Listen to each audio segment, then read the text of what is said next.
Hello and welcome everybody to another week of the Impossible Creatures Invitational. My name is Taylor, aka Henchwoman, and we are here for some more games. We are starting off the night here with a match between Sproob and Zoe.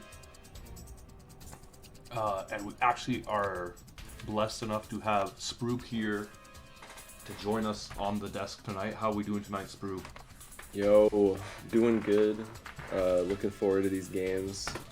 So I see how this is going to be a 3-game series. Now, without spoiling anything here, we got this first match here on Deep Freeze. Yes, and as you can see, we had some spectators. Girthquake just blew lab there, and I think Lightning is gonna chill in that bottom right corner for a few minutes. Okay. But and we got, who do we got here in the top left? We got you in the top left and Zoe in the top right there. That's right. Interesting. We do see Zoe often picking. I realize I have not switched it in the stream yet to the game. And there we are. Okay. Yeah. So now everyone, we can see the game here. So we got Zoe in the pink in the top right, going the 3 henchmen there. Then we got Sproob over here. You know, both doing kind of standard stuff. You don't really see anyone doing anything other than just spamming henchmen at the start.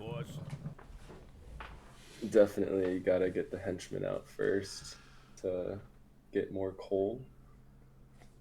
Yeah, it's an interesting map choice. I've done one other game in this tournament on this 6-person map. Pretty weird. I think Zoe actually picked Deep Freeze against someone else as well, and it was quite bizarre. Yeah, the 6-person map is an interesting 1v1. It's easy to be too greedy, but it's also easy to get out-resourced if you don't keep up your economy.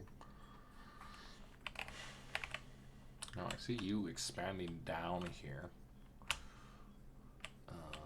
Yes, definitely a little greedier for me going further.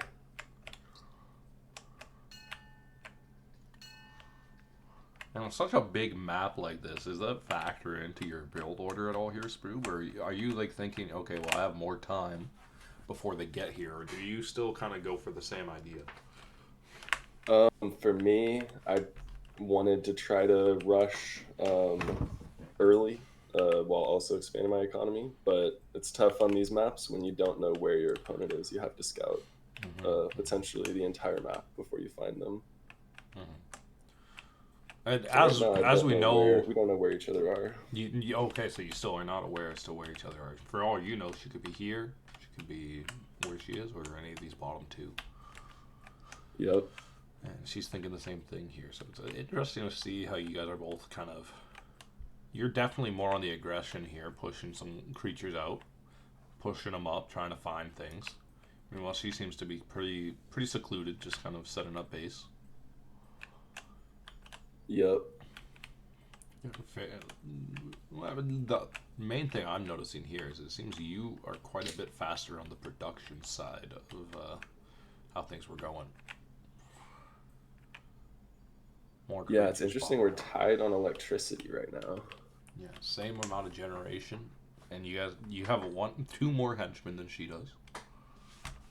Yeah, looks like I'm gonna find her here.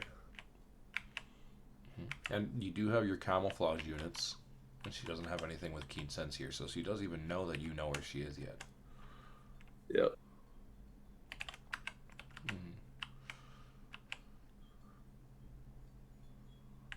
So you're just trying to scope out her whole thing to see what she's got going on, get in position, and go and target these guys.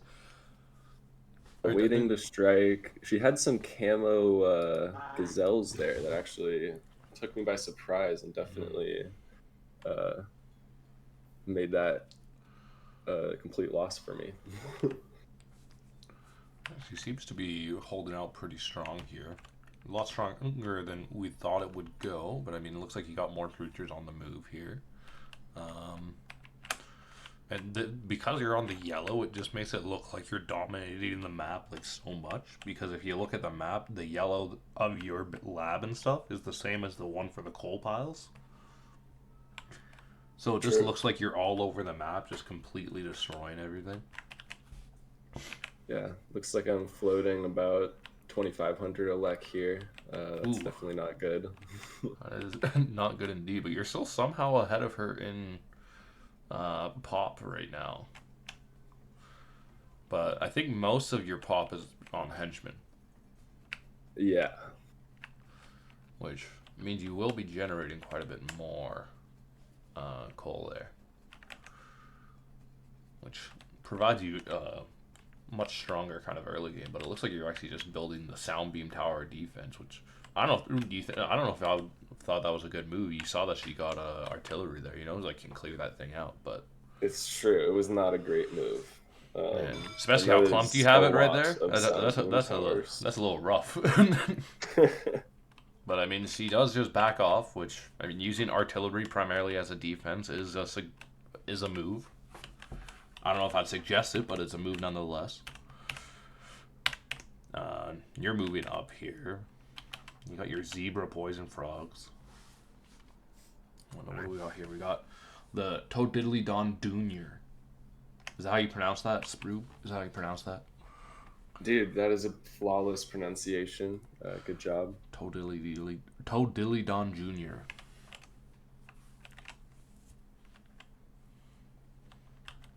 Okay, so she's moving down to this bottom right to try and take that over.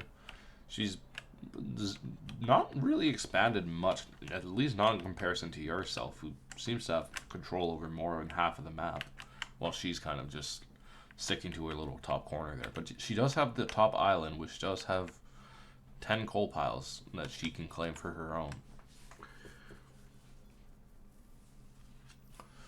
Ooh, the artillery doing pretty good, but you're microing your creatures pretty well, dodging most of the rocks. Yeah, it looks like you held that pretty good. I mean, let's see how much damage she got off on your sound beams, though. Not much. I mean, a bunch on this one. Maybe just poor targeting. I think if she targeted, like, down here, you could have hit a lot more splash damage. Oh, pulling out some bowls. YG, the Raptor. Yep, she's got the level 3s on me. Yeah, you're still fighting her with level 2s, so. But you do have numbers, but she is bringing out the spitting codons. Spitting Cobra with that poison damage is going to be pretty rough for you to deal with. Yeah, definitely. And I'm still a ways away from level 3. Yeah. Well, she is building a bunch of genetic amplifiers just as some kind of a tank on the way over. And you're still pushing for level 2s here. Your level 3 research is about halfway done there now. But she's building up some generators, getting stuff going. But I mean, I feel like you still have just complete control over this here, considering. I mean, she could try and use Amphib and go straight to your lab and kind of take out this open spot. But she's definitely not making it through this midpoint at any time. Speaking of which, I just saw some water chambers go up. We got an earthquake! We have a surprise appearance. Surprise earthquake! Hello? Hello, how you doing tonight, Earthquake? Thanks for joining us. I am well. How are you guys? We're doing quite swell, quite swell. We're just watching this series between Zoe and Sproob. Lovely. Yeah, looks like Sproob has his level 2s coming in. He's finally got his level 3s going. We got some more short cobras, I believe. Blimbo Scallywag. We're gonna call him. That's a 10 damage with the spinning cobra. Pretty strong creature. Ooh, but you're gonna get spotted, and they're gonna take out all those structures that you just invested into before you get the chance to cancel them. Losing you a fair bit of coal there. Gotta feel down. A little down from the side of Sproob. Level 4 research already getting started up by Zoe though, and she's just now building some research clinics to hopefully get that coal stuff going. the resource upgrades, and Spoop's kind of just now getting put on the back foot. And it appears that Zoe has actually taken over this bottom left expo. We must have just missed that, but she's now taking over this bottom middle as well. She's kind of just taking over the rest of the map, while you haven't seemed to expanded much more at all, Sproob. And now your sound beam tower defense into artillery is just getting torn to shreds. What? Indeed, yeah, things are definitely swinging against me. The turntables, indeed. Indeed, yeah. I would say in this match, I tried to rush and was both greedy in my expansion and like did not tech up. Once she hit 4 on me here, things started to look pretty over. Yeah, it would look like it is Jover in the camp of Sproob in this first game. Funny enough, you guys are dead even on henchmen. You actually... No, never mind. You are now losing henchmen. But up until that point, you were dead even. And she is now moving her army in from the bottom here while continuing to have that mid push. Overall, now really kind of applying the pressure on 2 fronts. Meanwhile, you still are trying to hold your expansions, but you can't really defend and attack at the same time. And like you were saying, it looks like you were looking for kind of a rush build here, but just being put on the back foot is not going to be easy to rush somebody when you're already getting outnumbered. Yeah, so we played really well in this game. Yeah, and you got the big ass crocodiles too. The Lemonadile. An overpopulation crocodile. That's actually a pretty sick unit. Got the Rango Tango. Just getting torn to bits, man. Yeah, this is a straight up massacre. Your creatures are just here as prey, man.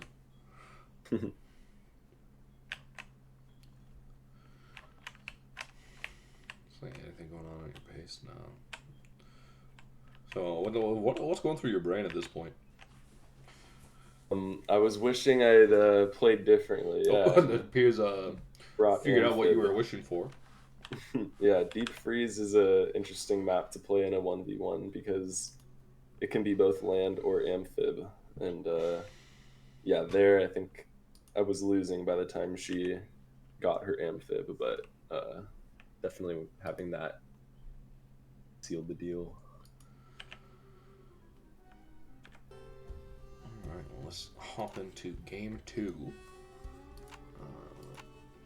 I believe we're looking at a match on Führer. Did you pick this map here, Mr. Spoobins? I did. Would make for some nice beachfront property. I know. What was your thought process going into this game 2 here after losing how you did there? Yeah, I wanted a smaller map. Smaller so map. Rush. For a more effective rush on a smaller map just makes sense. Let's see who is going to be making the first moves here. We got same amount of henchmen getting built up. You know, nothing crazy.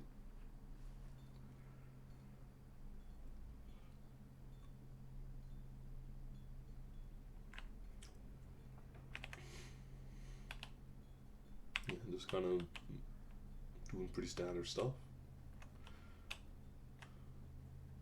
Nothing too much. Did you change up the army on this one, or are you running the same army? Or do you have this is gonna be a different army for me. Okay.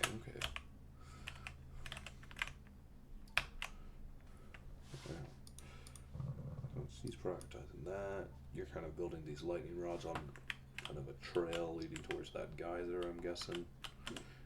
Yeah, I wanted to gain some early ground and get to the middle first. Okay. Well, she seems to be prioritizing the research a little bit faster here. You're about halfway behind. Just on the research. But you do have more henchmen moving to this middle section here. She's still sitting on 11 hench. So you got 3 more hench than she does.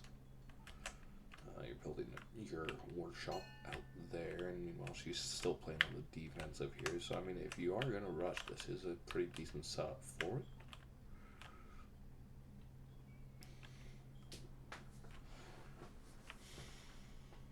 Yeah, when I rush on this map, I try to take the middle as quickly as possible and just send my first units directly to the enemy. Yeah, it's got to be super beneficial to just get both those middle coal piles and have the positioning, because now they can only really attack you from two fronts, and you're just kind of in complete control over the top half of the map. Meanwhile, they're set behind by a whole 3 coal piles. And yeah, you already moved into that one there. Okay. Here we got green keys. We got the, I believe that's a porcupine mixed with a mountain lion. It's a coyote. Oh, a coyote, yes. It's just like a spammy high damage ranged frenzy unit. Yep. Well, it looks like you are facing a fair bit of backlash on this assault here. They're gonna have the caterpillars coming out now. Gonna go back to the good old Rex Chance stock unit. What are we calling this guy here? We got Kataruna. Wait, I don't think that was the right one. I think you're thinking of the P-Man. P-Man. P-Man going a little hard here. Using that leap attack to its fullest, getting off all of that damage nice and easy. Just switching targets and just killing them real quick. Some leap attacks, but Dutton P-Man managed to stay alive. 3 HP on this one single P-Man, living to fight for one other day. Oh, and the retreat goes through before they attack the P-Man. P-Man. Oh, P-Man was living for days there on that assault, on the verge of death the entire time, but he just keeps fighting. Gotta put F for respect for P-Man. And you're moving into their base here. So when you're moving in here, are you targeting their henchmen first? Is that going to always be your priority, or are you going to take out their creatures or anything else first, or is it very dependent on what you want to do? I usually try to take out somebody's economy first. So I do want to target their henchmen. Okay. But I didn't encounter any creatures on my way to their henchmen, so I just decided to take some of those out. Okay, well, we got more P-Mans making the move in, and it appears that Zoe has blown lab, making this series go 1-1. Now you were mentioning it to me earlier, before we unmuted there, but you weren't feeling super like you needed to win this series. What's your reason behind that? So as we hop onto this last match in Soothing Oasis. There's no telling what your plans are. Yeah, I think it doesn't change my standing in the brackets. At least not my playoff qualification. So I wanted to have some cool games. Alright, well, we got Zoe in the bottom left here, and you up in the top right. And as we know, Soothing Oasis is a much bigger map. So not expecting you to go for a rush, but what was your thought process? Because she picked this map, I believe, correct? Yeah. Yeah. So this map is definitely harder to rush on. It's pretty big for a 1v1 map, if you ask me. Yeah, I would have to. It's an OG map, though. I think it is a O-double-G map. I don't just have based a on ton how of... the map looks, you got the G's there, right? You know, the G in the back. That's true. Yeah, it's some double G's. Yeah, I don't have a lot of experience on this map. I do think it's a cool map though, with the helicopter play and the islands. There's a lot of things that can happen. Well, I do see you setting up a double bramble fence here. And at this point she's using a bunch of artillery, so explain to me what you're thinking with setting up a double bramble here. Honestly, I had already forgotten that she had that artillery, so it probably wasn't the best play. But yeah, I like to do fences sometimes, mess with my Oh, going opponent. for a triple bramble. This would go so hard against expert AI. I'm just saying. This and some sound beam towers. Ooh. You actually managed to trap your henchman in the barricade, having to kill one of the bramble fences. Oh, and you're gonna do it once more. Is this just like you just wanted to build fences this game? This is just what I like to do. I don't even know if this one like covers the whole thing. Just like planting seeds. Yeah. Yeah. Whoa. What? And so here, yeah. What the? My Sprue, I where do were you play this with a game? broken scroll wheel. And in this game, I was stuck very zoomed out and was having some mouse issues. Yeah, you might see some other instances of Is that why you just built that. fucking like 16 fences here? She flyer rushes you and it's just useless.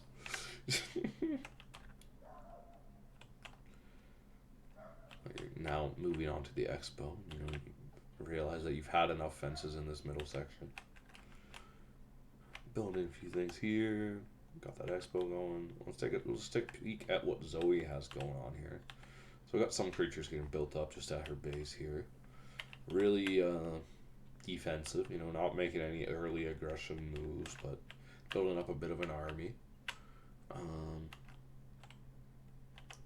Meanwhile, you're pretty much just not really planning on doing anything as you send P-Man, your kind of more early rush creature, into this place that you just barricaded. So, interesting. Oh, maybe you're gonna gyrocopter him over. Is that what you're thinking here, Sprue? I was definitely considering that, yes, because obviously they can't get past the fence. Yeah. But You're kind of cocking yourself. I'm not gonna lie. yeah, I didn't really know what I was doing here. Yeah, you just got this one hench just chilling down here. I think he's going to this coal pile now. Oh, it would appear I'm seeing more fences being built by somebody. Someone is sent someone to build fences. I'm not sure where they are.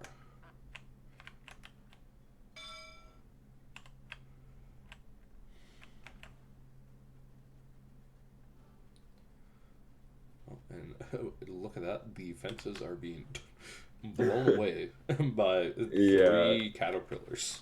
they took about a minute to build, and yeah, I've been destroyed in about 3 seconds. Yeah.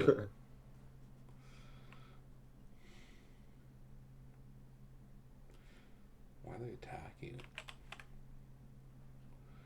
Oh, you got the whole P-Man group, and a singular archerfish. I'm not gonna lie, Sprue. I'm not entirely convinced you had an idea as to what you were doing this game. I was having a little fun. That's fair enough. The P-Man, do not underestimate the P-Man, though. The P-Man, I am, and well, you are going into a bunch of ranged creatures, so I do expect you to come out on top here. Since you guys are about even in numbers, she might have a few more creatures, but I think the Frenzy is going to be able to. Ooh, the P-Man is quite fast. It looks like we are dropping not over 10 creatures, 11 creatures, 15 creatures, 18 and counting. Of Zoe's creatures just torn to shreds and killed, and then 5 of yours killed as well. No henchmen were killed in that skirmish, to my understanding.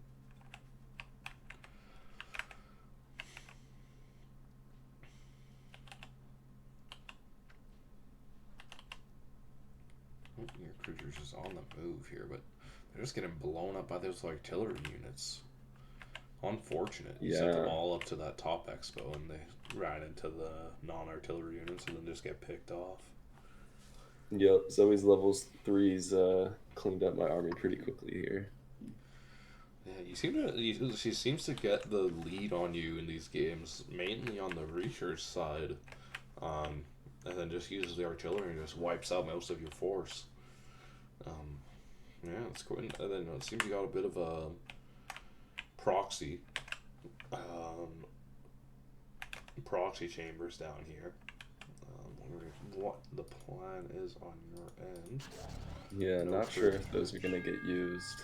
It does not look like they are going to be at this time. P-Man doing his best to hold up here, but getting overrun by level 3s means you're going to be falling down pretty fast. Losing that expo, sort of backing off here. Oh, looks like she is going to spot you over there and potentially go for that middle geyser. And you are going to fly your helicopter over to her helicopter, build a creature chamber. Still nothing from your proxy chambers there. They are going to take out your gyro pad. True tragedy. Since you already have the gyrocopter. Yeah, here, if I'd maybe built more creatures and grouped them up, I probably could have fought back. But yeah, Zoe hit 4 on me and kind of trickled a lot of units there. So we'll see if I can come back from this, or who even has the lead.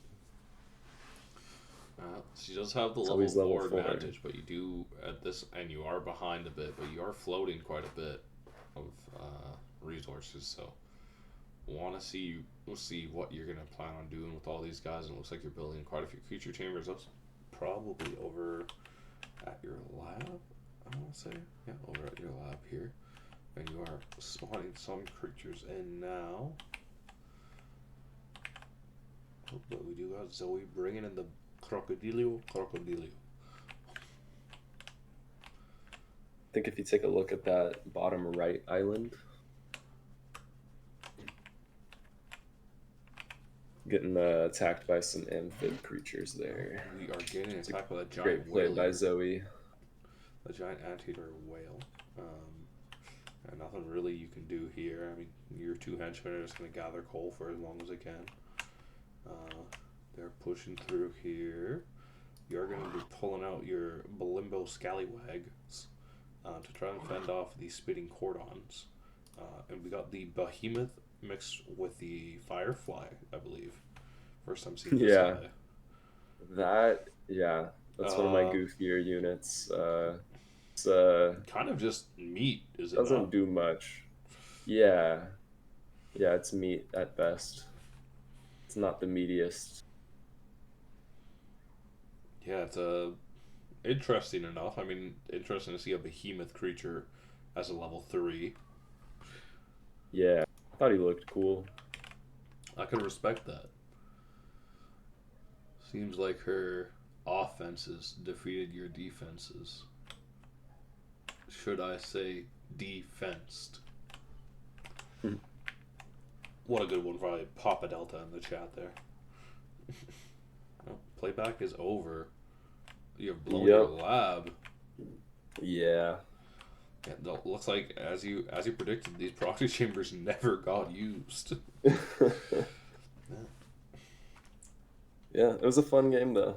Zoe played really well. Like, well played to Zoe. I think that was her first win in the tournament, like first series win. So, yeah, well played, Zoe. So that wraps up our first series, and we're going to take a short break before we hop into our next one of the night. Just give me 1 sec here.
are back, ladies and gentlemen.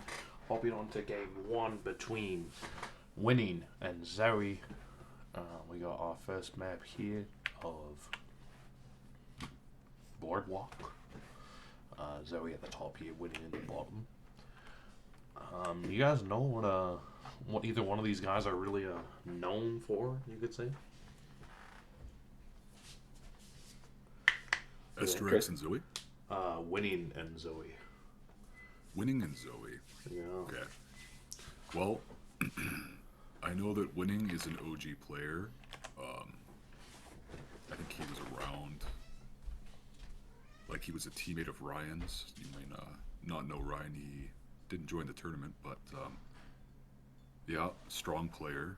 Very strong player. I think he would have been actually in the Upton Julius bracket. So they were teammates, and I'm just babbling now. But no, Winning is an aggressive player. He's got a lot of those old school tactics from the main server. Zoe being a new player, but she did actually have Miss Brox as her kind of backseat trainer. So, you know, she did pick up quite a bit of knowledge From the Nisprox. Yeah, but she has been on a bit of a hiatus, and yeah. Yeah, she seems to be struggling to find her footing here, except for taking up that first win against the Sproob. Yeah. Seemed to be playing the best she has for a while. Despite that rust, you cannot sleep on Zoe. She will hit you hard when you least expect it. Yeah, it looks like we do got Winning coming to a very minor lead here, in terms of having 2 hench up, and seems to be building a flyer chamber as his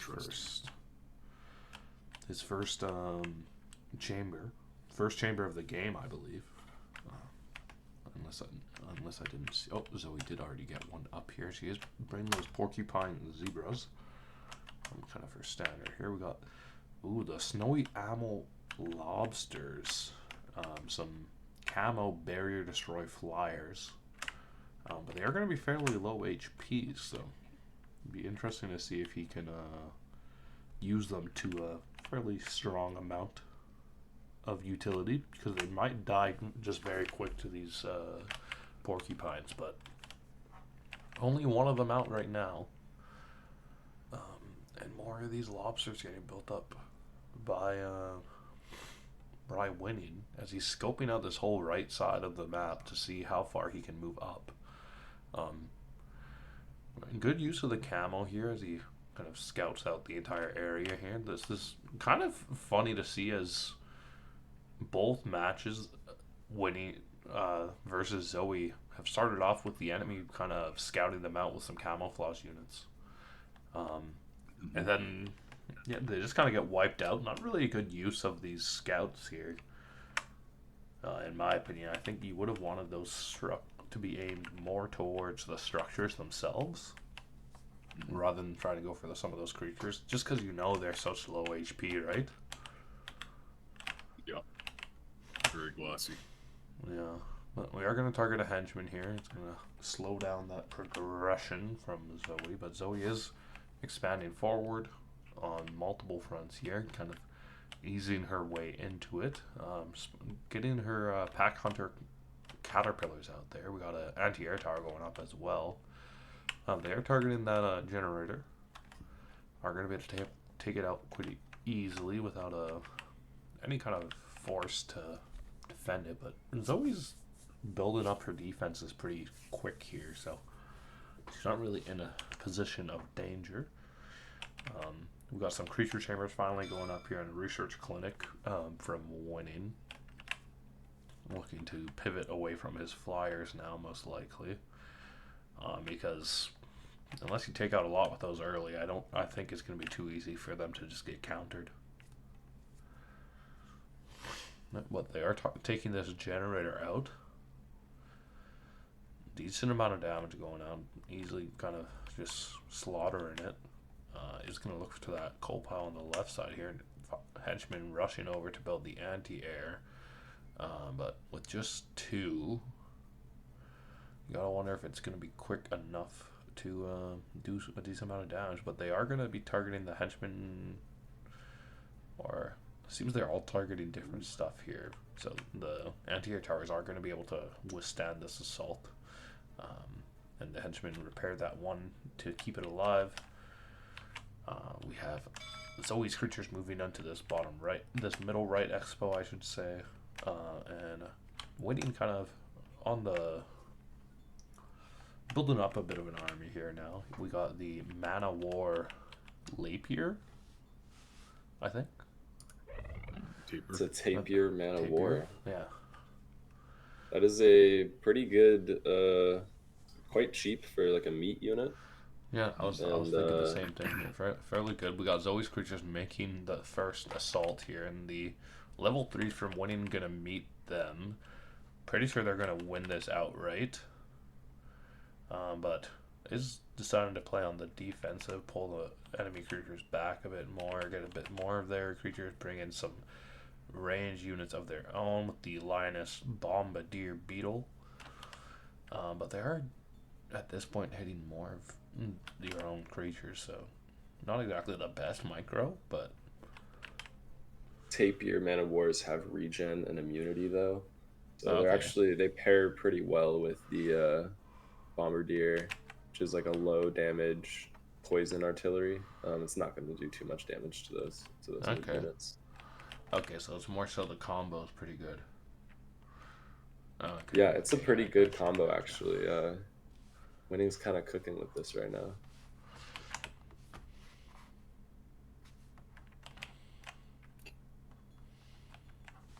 Oh, well, it seems he is pivoting to another creature. We got the Praying Moa Constrictor. Camouflage Praying Mantis with 31 damage as a level 3 is quite substantial. And they are It going is to... very glassy though. It is very low HP, that is correct.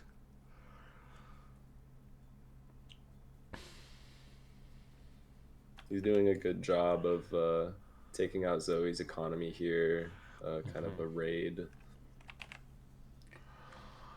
Yeah, overall taking him down pretty well. It looks like Winning also took that middle top generator from Zoe, which he destroyed with those flyers. And that's going to be just racking up a resource advantage for him as the game goes on. Yeah, he is moving up on this right flank now with his kind of wombo combo there. Earthquake, what do you think of the state of the game right now? What would you, as a hench bracket player, be thinking? I mean, it looks like Winning has a very, what would you say, easy to use composition right now. You can kind of just more or less A-move that into Zoe's forces, and this raid is quite nice on Winning. Zoe did have defenses set up, but those units are really good up close. But it looks like Zoe's actually putting up a very good defense here. Yeah, it Not looks letting like this she island is go easily. kind of bringing in Indeed. her Komodo Dragon Bombardier Beetles, as well as those Spitting Cobras, getting a bunch of damage out. But Considering Winning's map presence, it's probably a good idea that she does really fight for this island. yeah, kind of being able to maintain some form of relevancy here. Well, the forces of Winning just continue to push up on these two flanks, closing to the lab, separating the lab from the expo. They are going to target that generator here, and as always, creatures are on the move as we have a kind of conflict out here outside of the map. But Winning getting level 4 here, Zoe just started. It does mean he is going to be kind of able to push this lead a little bit harder. But these Bombardier Beetles are kind of getting not much work done onto their creatures, onto Zoe's creatures, but we do have the flank on the right side here as well coming in now with those tapirs, the I don't mana even know how to tapirs. say it. And it looks like winning is focusing his the damage Tapana on those War. structures. Might not be the best move. He does open up the entrance of the map there, though. So it is going to be a little bit easier for him to maintain that assault. But with these Cobras and all these guys kind of now getting pushed in from behind, they are going to lose that range advantage pretty quick. But they are targeting the artillery first, which is probably good for winning. But slowly but surely kind of windows away each other's forces there. But winning is coming out on top, pushing back into Zoe's base, getting a bunch of damage down. Yeah, overall, pretty just pushing quite well and working out quite well for winning. Take a look at that island on the left, though. Looks like Zoe has full control of that, and she is Oh yeah. gyrocoptering her units from the island to fight on that mid lane. Oh, I'm seeing Winning's level 4s rolling out. Ooh, what are those? Oh, we got the porcupine giraffes. Actually, yeah, it's a good Deadly unit. units. Yeah. Yeah, let's take a look at those stats there. We got perforate distorting bars with the 12 damage and the 18 melee damage, 300 HP. Pretty real solid unit, but 34 speed, very good for a level 4 range unit. Zoe is unlocking her amphib at level 4, those crocs from last game. Those overpop crocs, yeah. yeah, Super deadly. are smacking down pretty hard. We do see Zoe opting into these bigger maps quite often. But more of these giraffe porcupines coming up. It's like winning is expanding onto that right side. I'm not sure if those are henchmen he's sending over there. Oh, Those there are are those flyers. flying scout units. Interesting to see him bringing out a level 2 scout at this point in the game. Yeah, he might just be trying to take out a generator quickly. Yeah, using the Go barrier down of Zoe. sword. But it looks like Zoe is going to fend off this pretty easily. We got the orca anteaters and the lemming crocodile on the move here. And winning has just been trickling his units in for most of this fight. Yeah, he's So he most kind of has likely. momentum now. Yeah, I believe he's just trying to buy time so he can do this. But I'm just not sure why he's prioritizing this so heavily. And why he hasn't used his genetic amplifiers on any of his creatures yet. Oh, no, he has used them on this guy. I believe it's the first one that he's used them on. Overall, I mean, really good early aggression from winning, but in this mid game, he's kind of just completely put on the back foot and not really doing anything to kind of change that by the looks of it. What are you guys' thoughts at this point? Well, I would say it looks like Winning is running a very expensive level 4 range, and I think that his attempts to take out Zoe's Geyser is that's him trying to equalize this price difference, because it looks like Zoe's able to accumulate a far greater amount of creatures, and even her level 3 artillery is doing some massive damage on those porcupines, despite them being quite strong. So I think Winning is losing some critical exchanges right now, and the price of his creatures is really catching up to him. It appears so, as we see Zoe moving in for this push here. Just pure creature advantage in terms of numbers. I don't think this is going to go well for the side of Winning's giraffe porcupines here, and it looks like Winning is going to blow lab, and we are going to move on to a match here. What were your guys' thoughts on that last match there? Great game by Zoe. yeah, really well played by her, reacting to Winning's attempts to take her out. Um, yeah, I'm interested to see the next couple games of this series. Very cool back and forth, I must say.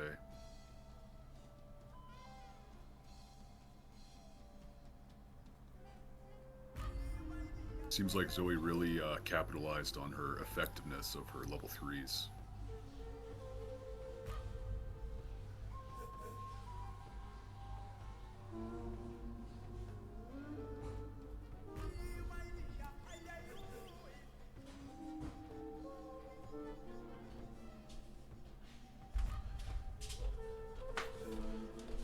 I did just step away there to grab some popcorn.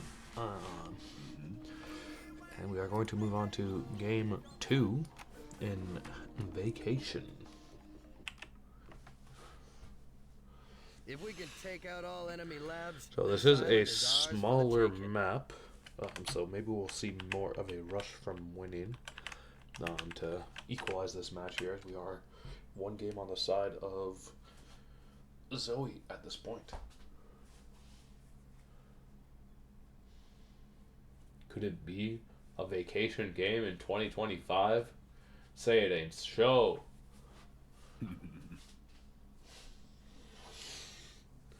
Level 2 flyers is not the move. I was curious if they were good, lol. So what are you guys thinking of this OG map of Vacation here? Well, we have a very fast-paced map with not a lot of expos. So, typically, rushes for those expos can be very pivotal in the decision of the game. This map usually doesn't feature super long games.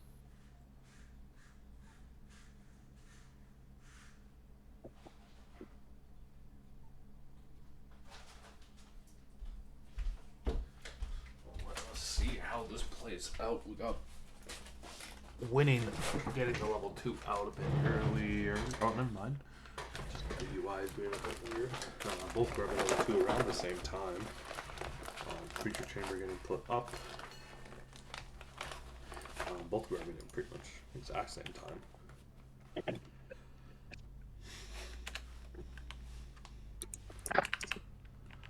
We see no Creature Chambers yet from the side of... Oh, nope, we got one right up here at the top left. Aggressive Creature Chamber placement. Indeed it is. Oh, we got the Lobster Wolf. Is that the wild dog or the wolf? I believe that is the wolf. Oh, that is the wild lobster. Could we zoom in on it? Oh yeah. That is the wild dog. Ooh. Good defense with the henchman there. Oh, we do back off there. Also, hello Logic. Welcome. Welcome, Logic, to Hey. the stream. Oh, sorry, I didn't realize you guys were streaming. You're all good, bro. I'm just a little bit tired today, so I didn't want to do it alone. I understand. But we are currently watching Zoe versus Winning. Zoe versus who?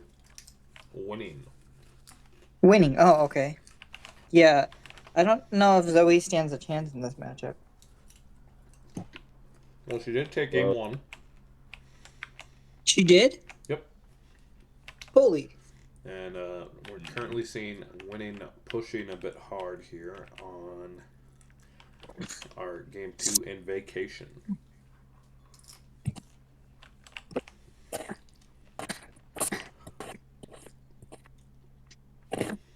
Looks like we got some Babagoo Skink.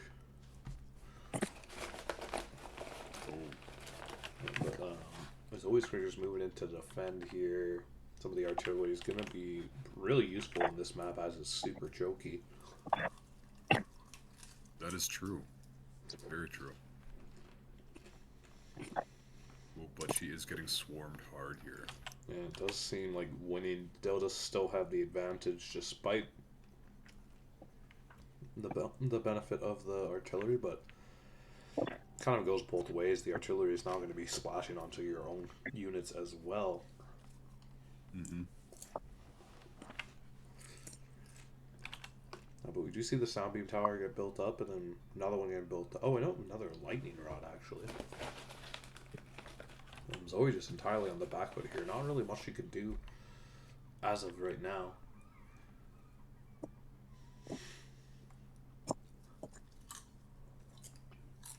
Winning is just applying constant pressure. You can see he's drip feeding consistently out of those chambers. Mm-hmm. Mm-hmm. Yeah, he might as well have set the. It looks like he's actually setting up some sound beam towers outside of her base. Yeah. This is a devious rush. They have absolutely no hope of defending off of this here. We do have one creature on the move in, but you just know that thing doesn't stand a chance against this pure outnumbered. Just we got the workshop getting put up next to her lab as well, and the lab is going to get blown by Zoe. Yep. Bringing us to game 3 here, guys. And what are we thinking? Who's got the advantage going into this game 3 here? As we are hopping onto a match of a deep freeze. What are you guys' thoughts on that? Yeah, it looks like Zoe's trying to play into her strengths on the macro maps. So There's no it'll telling be what evil interesting to plans our see enemies how have she afoot, fares. but we can put a stop to them by taking So out looks their like we got labs. Zoe here at the bottom right, and then at the top right we got winning. It's always interesting when this kind of second time tonight we see Zoe going for a deep freeze map.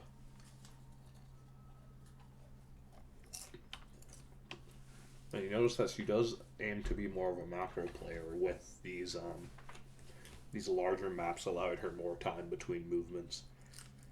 Mm-hmm. More time to set up. Mm-hmm, mm-hmm.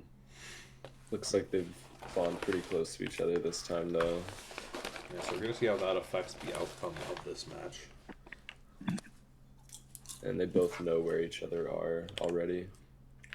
Yeah, I've spotted each other here.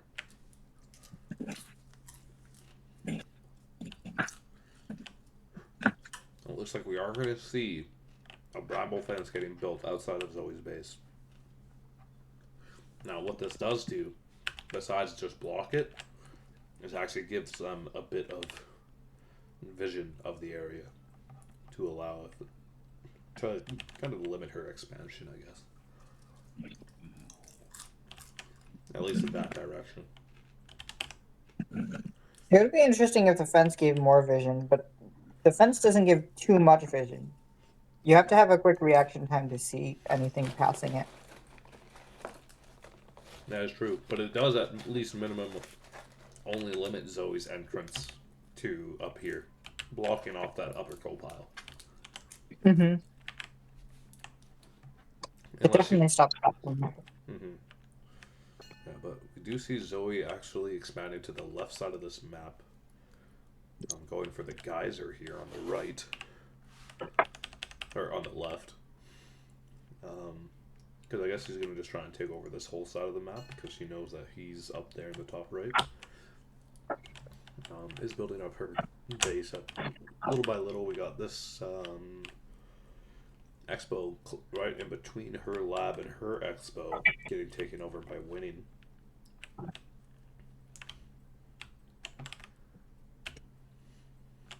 Overall, fair amount of movements, but no one's really made any aggressive moves besides just placements yet. I mean, both have level 2 and neither have a creature yet.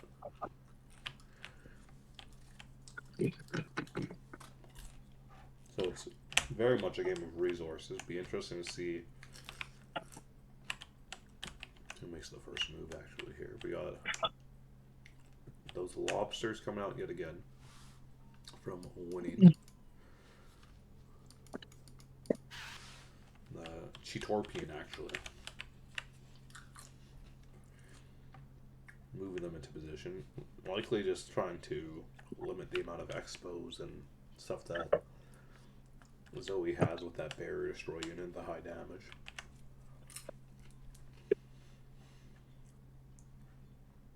do see a few of those gazelles that we've been seeing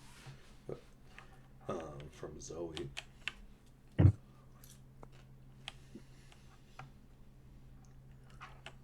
Been kind of making steady progress of his own.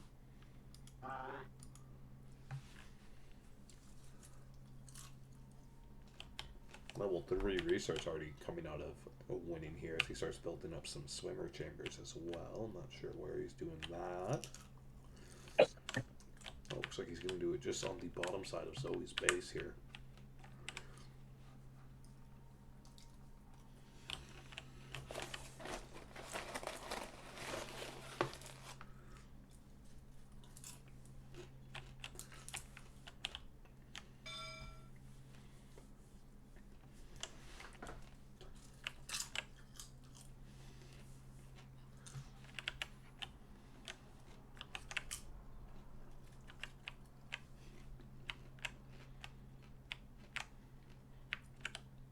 We are seeing a decent amount of these Sheetorpians getting pushed through this middle.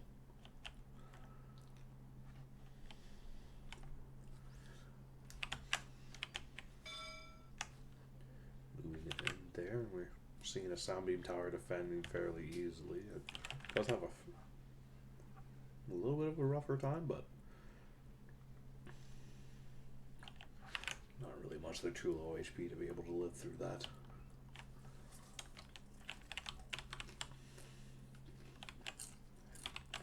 It looks like she has just gone around the fence. Yeah. Yeah, not really much used in terms of setup for that. Could have done a lot with it, didn't do anything, but we are seeing the Ram Piranha, I think. No, the Rammerhead Shark. Yeah. Oh, but now she has to bring her creatures back around. It's unfortunate.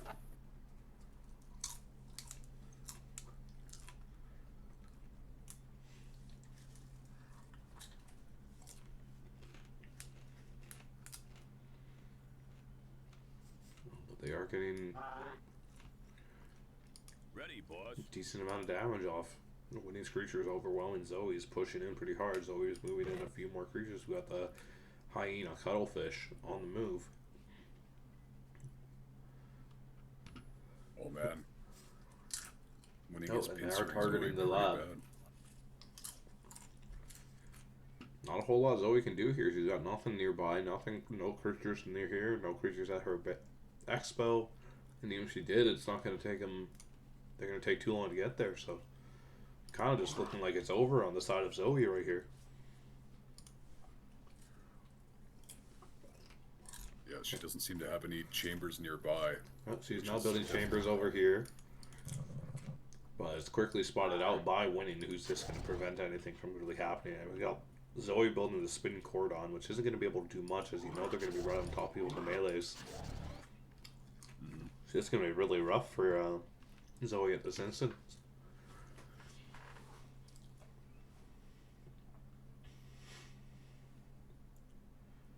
Could have pivoted to building some YGs, but yeah, it is going to be. Oh.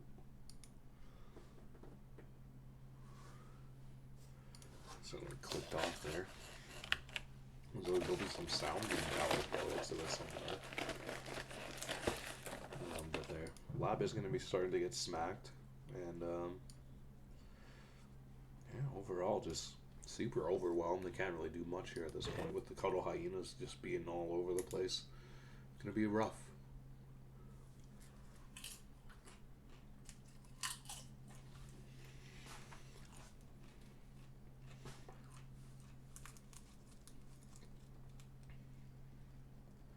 Just kind of watching them go through the paces here, just slowly but surely taking them down.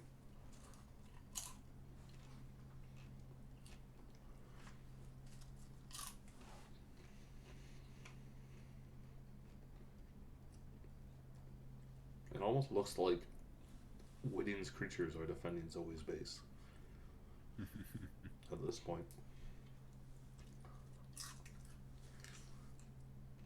Yeah, it looks like the widespread expos did not work in her favor this time. Yeah. Just able to get pushed into there by winning and just torn apart. It seems like Winning had more access to Zoe's lab than Zoe did. Mm-hmm. Couldn't agree more. It makes perfect sense.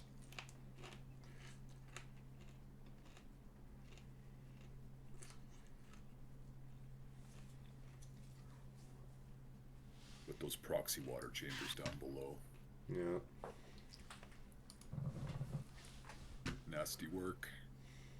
Gonna be. Oh. The final effort. Looks like it is gonna be game 3 going over to winning.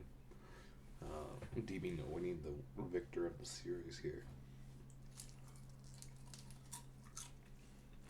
Unless Zoe pulls off a miracle, but I'm not seeing a miracle happening here. Check out what's going on in the middle. Oh yeah. It does not look like she has enough production to turn the tides. Yeah, just one creature there, and you see winning.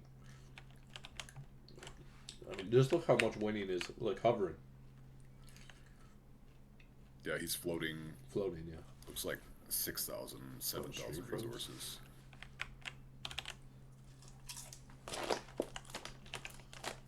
He's got double the hench.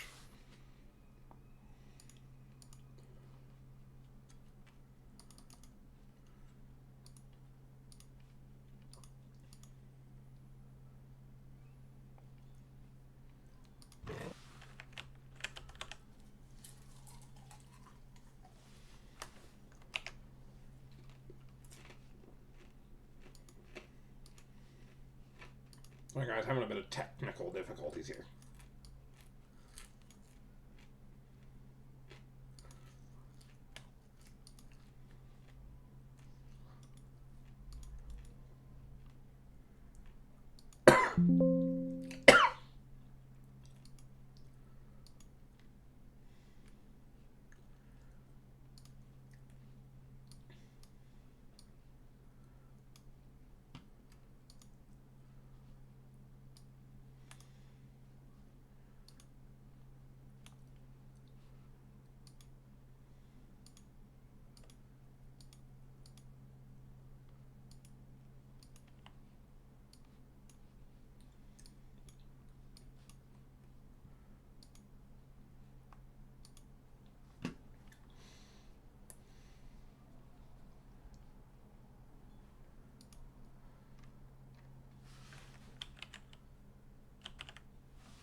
Still not working. What the fuck?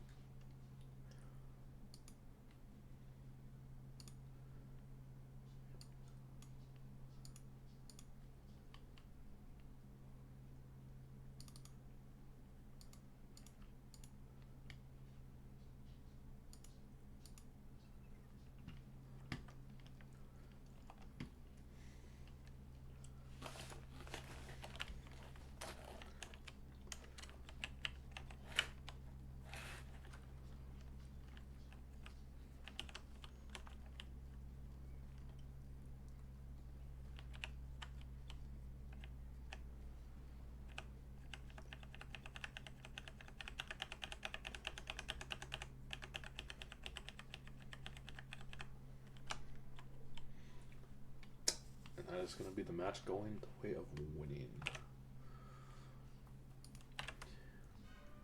That was a good series. Yeah, interesting fights overall. Next up, it looks like we got.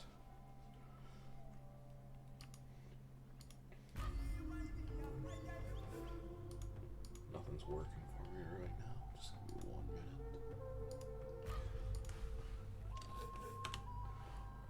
We got Sproob versus winning. What do you think of this match, Sproob? What were you thinking coming into this?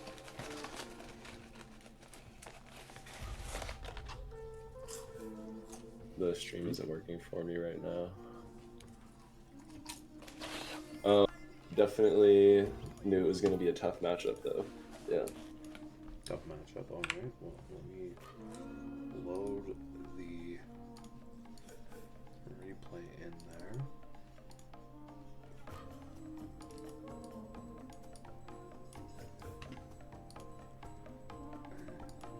And the stream should be working now for you. I can see.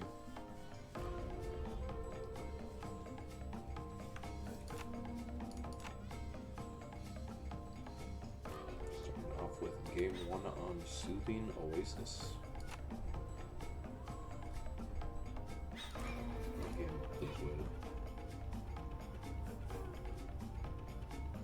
wait. We'll be right back. We'll be right back after a brief message from our sponsor. No one.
After we take out the Here we enemy go. labs, In this a island match. would make for some nice beachfront property.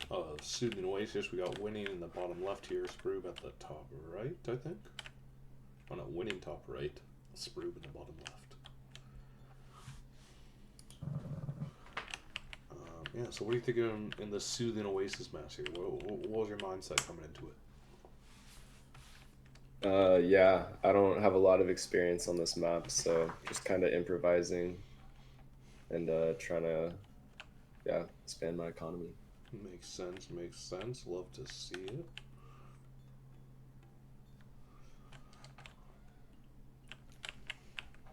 Sproob winning, huh?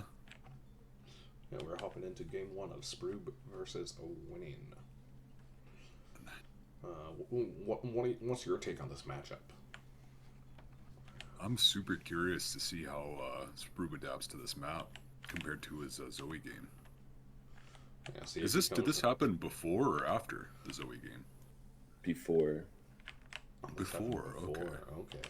Okay. Well, then I'm interested to see how he plays it against winning.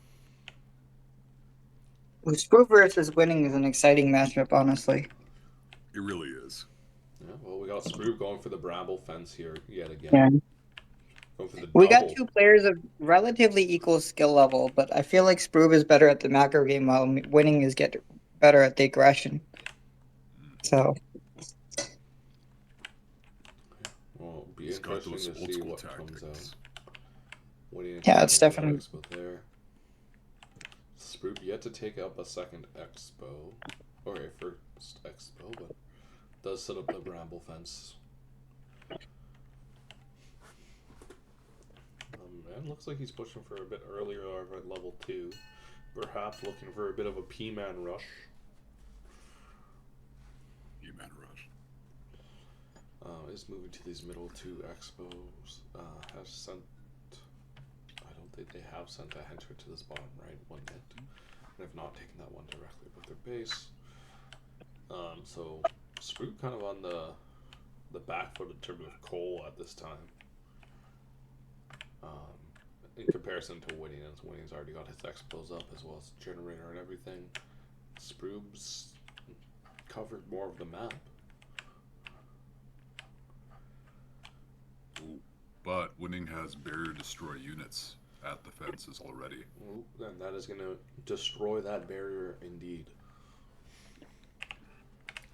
Closer look here. Move my mouse. Scorpion This- Cheetahs doing a decent amount of work tearing down these barricades from Spruce's side here. See if he does anything to kind of back himself up here. It looks like we are going to see a Velociraptor unit, a Donkey Nuts, with 15 damage, Pack Hunter, and Frenzy. Is going to be a strong unit to defend the side of Sproob. Is going to lose all those bramble fences, but they're not really that expensive at all, so not really much lost. Besides just his time on the investment there. We are going to see a camel skunk, no, a camel rat, I believe. The Peperoni. I think that's a cockroach, actually. A cockroach. It does got the plague, though. Just the cockroach got plague. Yep. Okay. Oh, that is something I've seen Sproob use quite interestingly. Yeah, well, they are kind of both building up their forts here. I don't know where my mouse is. Mouse is tweaking. Okay, we are. There's my mouse. These nuts are still there. We don't see any research coming out of these genetic amplifiers just yet. But we do see some more creatures getting built up. The Whitting is getting his resource upgrades a little bit quicker here than Sproob. Sproob doesn't really got much going on. Still hasn't taken that generator at his own lab. Oops. He's now taking the generator in the bottom left here. Still not looking at that one. But instead, you know what he does opt into? He does opt into yet again some more bramble fences somewhere. I like what Winning's doing here. It looks like he's using just a spot of bramble fence to kind of detect any raids coming through that area. Where are we seeing this? Top left. Yeah, you see those little bramble fence Oh, yeah. pieces? Getting a decent amount of vision there. Yeah, that's very clever, I will say. Good use of a cheap product to get you a little bit of vision somewhere. But we do have the porcupines joining the forces of Sproob with these velociraptors kind of leading the pack in terms of strength. We do see the archer fish gazelle coming out. The Yabadoobie, Donkey Nuts, and Scrogans. Holding their own. Scrogans. Oh, and the gyro is up. The gyro is up, and we see Winning already moving to this top side expo, up on the little the cliff sides here. But we're going to see a creature chamber getting built up there to hopefully. Oh, Yo, yo, what's going on with that henchman? Oh, he is picking up some creatures and dropping them off here, and then he is now going over here to grab that. It's funny, the henchman was like... He was still down and building, and then he was just still down there. Yeah, well, we he are was going to like see moving. the first skirmers getting brought to you by these velociraptors. But the speed of those cheetahs is just quite astounding. Taking them out pretty quickly. We do see the one camel with the plague. If you zoom in on Winning's army here, you'll see the plague doing a lot of damage. Apparently I hit objectives. Yeah, it looks like Sproob got the plague off, potentially. Oh, yeah. Well, yeah, quite a bit of damage from the plague here, spreading as well. Or maybe, did he hit the plague? I can't tell. Oh, but we do I see think some of those units have regen, actually. Oh, we do got the Vulture Scorpion, the classic lab rushing special. Oh, God. The ganglion instincts, man. Yeah, the ganglion instincts, the creature instincts, you might say. Mm-hmm. People forget, man. Yeah, got me feeling like Sonic. That's all I'm saying. I saw that Winning had taken like 10 units up to the high ground, and I just figured I would have like some kind of advantage if I went in right away. So I only committed like 1 unit to that. Makes sense. And I think I was right because we had similar strength armies, but I was able to get a lot of damage off here. Yeah. Oh, Just one we've lost the sec here. stream. Okay.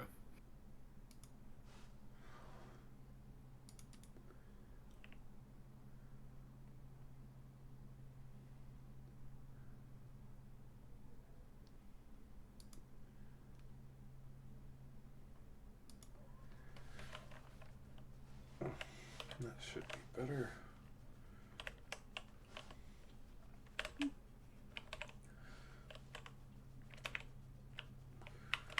So we do see Sprube's creatures on the move here. We got Torbus and Balimbo Scallywag on the move to back them up.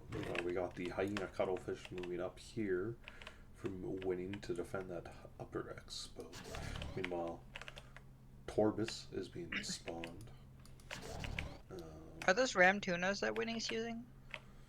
Which guys? The rams? They're They're hammerheads. Yeah, Hammerheads, okay. Yeah, Ram Hammerhead. Using an amphibious unit on a land map or on land is kind of interesting. A little bit inefficient, maybe, but. They're faster in the water too, so. I think he might look for a flank with these guys, but he might be on the back foot here because of Sprube's assault.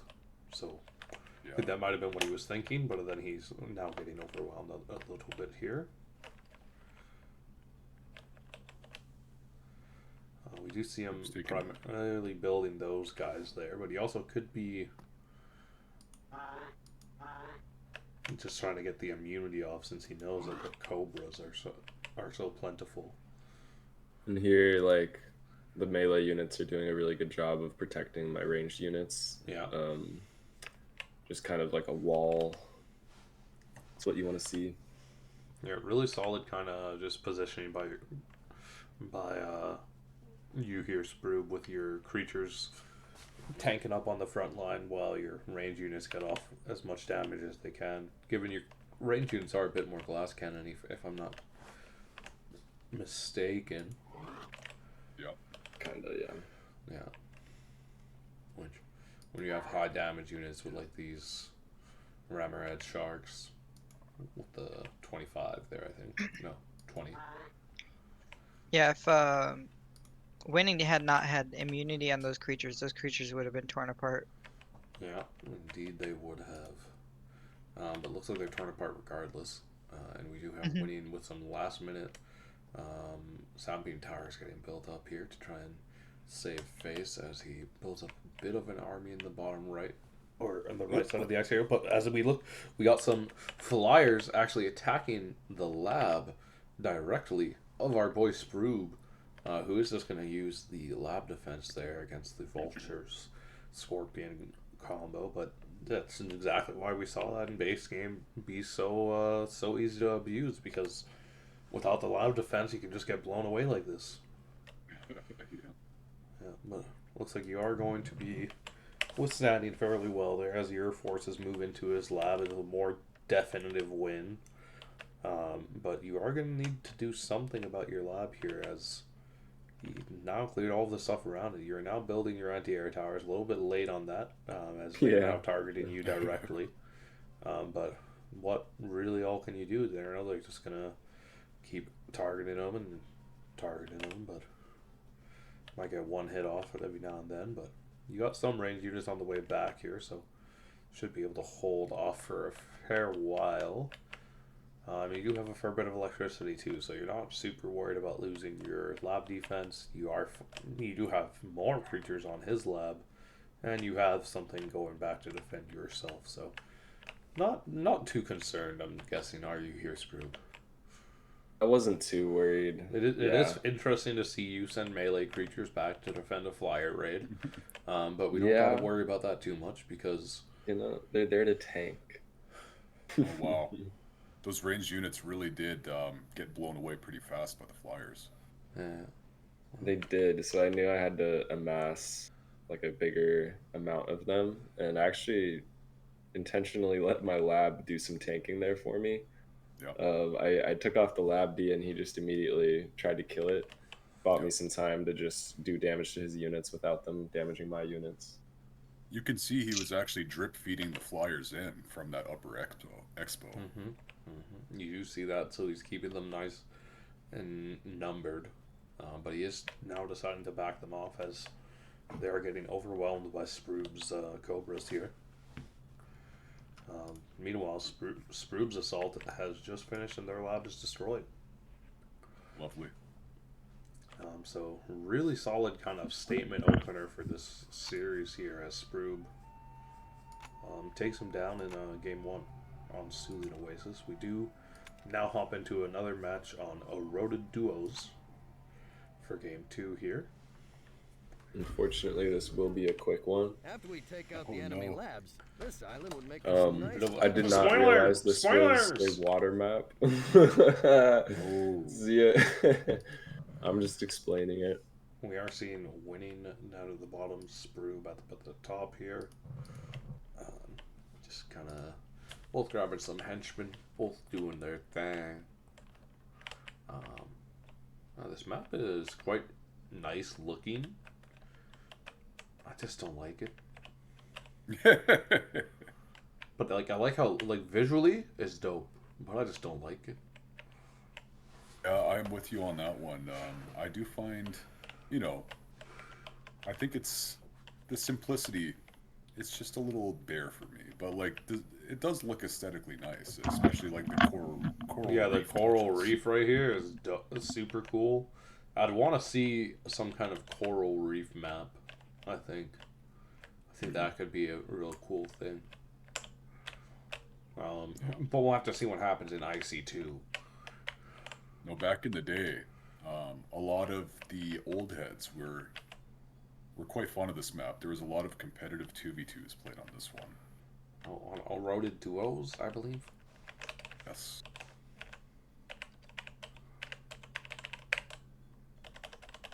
That is to say, as a newer player, I don't know if I'd ever played this map. Maybe 2v2 like once. Yeah. But I didn't even know there was a 1v1 version. But I thought maybe it was just the middle island. Yeah, I got a little confused. Well, it's apparently just the island on the right here. Okay, yeah, because it's mirrored vertically for Eroded Duos. So because it's like this on this one, it's the same way that they do it for like Depario and all that. Okay, I do think this is the first time we're seeing this map used. What's this engagement going on down here? Oh, we got some Smoobert. Wow, what do we got with the Smoobert here, Mr. Sproobert? It's like just like a high melee, really cheap level 2. Yeah, I thought it was a land map, so I brought my land army. It kind of worked for a second here, but I did build range. I think if I just built melee units, I could have actually just land rushed him here, but built some ranged units, which got destroyed by his melees. And pretty quickly I realized I wasn't going to be able to kill his chambers, or at least long term he could have just built them in the middle of the ocean and I wouldn't be able to get them. So yeah, true event it of wasn't looking misfortune. too good for me. As we see Sproob yet again not grabbing the generator at his lab. He still has 2 rods too. Oh, That is also. Oh no, he That's, built 2 more in the middle, didn't he? he? That's Drew not a is great. roughly at half the elec income of winning at Well, the moment. I'll consider them Yikes. 2 rods because those 2 rods in the middle are kind of exposed. It looks like he might be running I believe it's the Joseph strat of hiding the sound beams amongst trees, or sorry, the lightning rods amongst trees. Dude, I'm glad you spotted that. Yeah, it's an advanced technique. I think some of is the that an OGs actual will thing? really appreciate that. Yeah, no, I believe it was. He would run green color and hide his lightning rods in trees, I've been told. A bit of history here for anyone new to the community. Yeah, that is a beautiful illusion by Sproob there. Yeah, too bad it is spotted and taken down quite instantaneously. It's And the weakness of that strategy is a move. Yeah, doesn't work at the lower levels. oh, Well, you and, A move at the higher levels. looks like then. you have blown lab here, Sprue. Yeah, I knew I had another game to get a win. Just kind of wanted to go next. Unfortunately, that one did count. Oh no. After we take out the enemy labs, this island would make for some nice beachfront Well, we property. are hopping into a sunken valley. This is a, I'd say like a tier 2 in terms of popularity map. What are you guys' thoughts on Sunken Valley here? Saw a bit of play on it last week, but we weren't seeing much in the early half of the tournament here. Well, I think Sunken Valley is a very cool map. It has some interesting asymmetry to it, but it's also symmetrical in some ways. It's hard to say really, but very fast paced, very tight laned. You're gonna have some quick engagements on this one. I'll say it feels the most complete I've seen most maps feel. I'm not sure Yeah, if anyone's that's- gonna pick up what I'm putting down on that. Oh, like aesthetically? Yeah. Yeah, it is one of Nibbling Monster's Yeah, like OG map maker. He is phenomenal at making very pretty maps, that's for sure. I feel like this map looks the most like an island. That's like you like actually just find like just a random island. Yep. While a lot of the maps feel more like maps rather than like actual like locations. You know what I'm saying? Yeah, this one really gets you immersed in the vibe, and that also is helped out by the choice of music. Not many people use this particular track in the maps. Indeed, indeed. Well, we are gonna see our boy Sprue set up a bramble fence in the middle there to kind of prevent any form of instant assault. Setting up a second one here to take away that generator as well. Nice, interesting kind of start here from you, Sprue. You do got the one lightning rod up. We are seeing more of those bramble fences get put down. Finally going on to another lightning rod. We are seeing some creatures getting brought in by winning here. You both have level 2. You don't have a creature chamber yet. You got that expo up there. You do actually have a creature chamber up here. No Is Amir Sproob exposing another one of his lightning rods up ahead? He actually is, yes. And we do see Sproob sending another one of his creatures out here. We got the Blinky Boy taking a fat Blinkerton. Oh, that's Binky Boy. Binky Boy. Oh, Binky Boy? Either way, I'm taking a Blinkerton. Oh, they are trapped in the brambles. Not quite. That upper one is not actually built as of yet.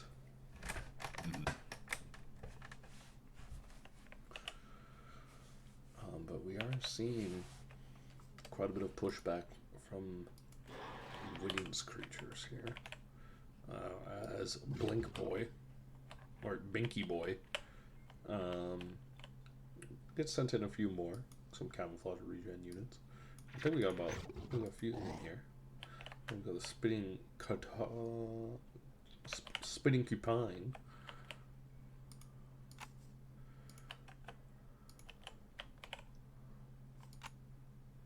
Oh, that is a We're super going very aggressive- greedy here for That is someone with that is no a army. very aggressive workshop placement by Sproob. Yeah. Yeah, it's interesting to see how much balls he has in this match. Well, you know, they're really exaggerating the kind of parabolic gameplay nature of this map, kind of the arc of where your creatures will go with those bramble fences. So it's just making it even chokier, and it's just turning it into a meat grinder. Yeah, expecting to see a big skirmish right up here. Unless he decides to try and target this barricade. Which, looks like he is going to walk up instead. Can't Winning go down from the south and enter the No. lab? Okay, no, No. that's water. You need amphib, yeah. Yeah. Okay. Which I don't. I'm guessing they are not actually going to go amphib. P5O Fluff by Warcraft Ted Miner 33. Oh man. The Does Binky Boy making a move here. Winning now, retreating as fast as he can with a Velociraptor Rams. He does have the one Sound Beam Tower there, which is going to take down Spruce creatures pretty quick. Since just the AoE damage there is just quite plentiful. We do got the Grumble Bolt. So we got Gazelle Porcupines and Spitting Cobra Porcupines, am I right? I believe so. This is the matchup that we are seeing currently. Okay. Yeah, let's see. So both, I believe, actually have 7 damage. Yeah, they both have 7 damage. The Spitting Cobra ones have less HP, but they are more numerous and more spammable. And the Grumble Bolts actually cost a little bit more there in terms of coal. Spider-Man, get off the fucking desk.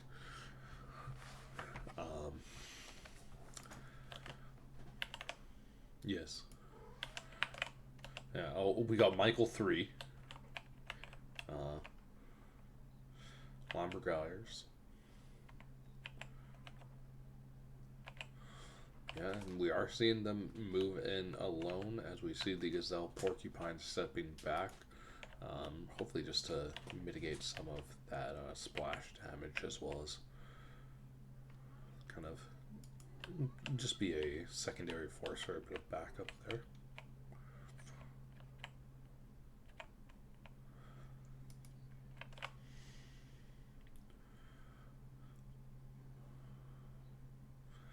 Yeah, we do see the Lioness Lobster. Alright, the Tyrannobster. Tyrantobster?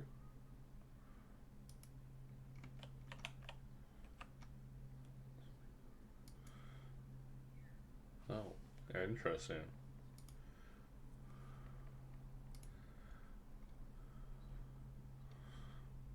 We also got the Hippopufug. Oh, and we got some Bombardier Beetle. It seems he really likes the Bombardier Beetles in this this match. Oh, from the side. Oh, and we are going to see the male lion. Lion of War. The completely... Oh, he is going to be holding his own. The male lion. Is that not the full creature, the full model of just the male lion?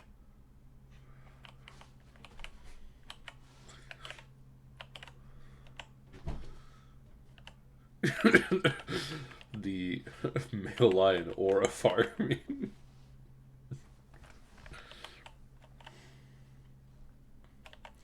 Oh, this looks like the skirmish is spelling disaster for Sproob, as some of his creatures are just getting blown away. The pure aura of these male lions are just tearing to shreds through his army.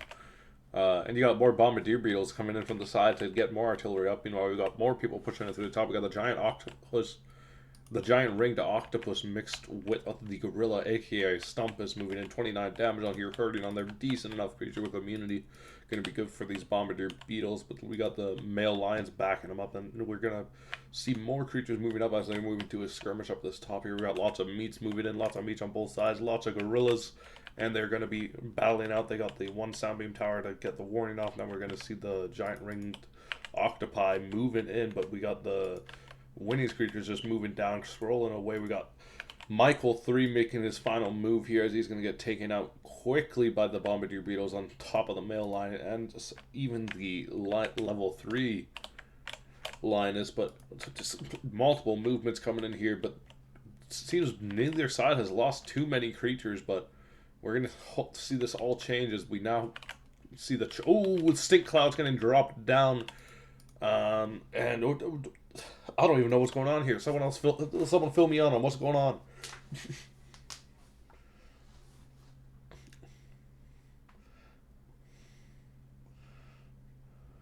Yep.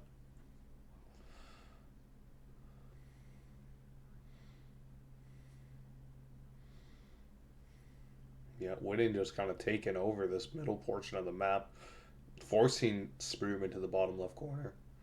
Um, and he just keeps it going.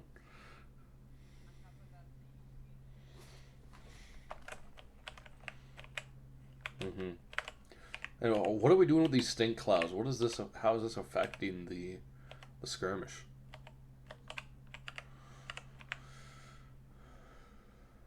Oh, interesting.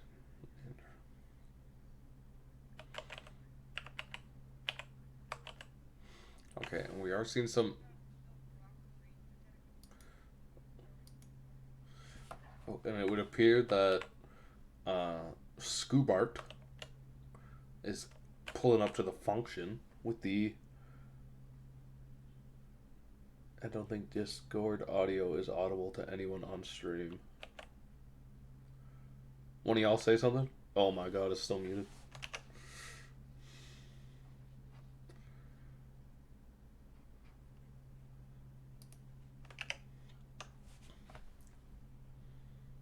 Hello, hello.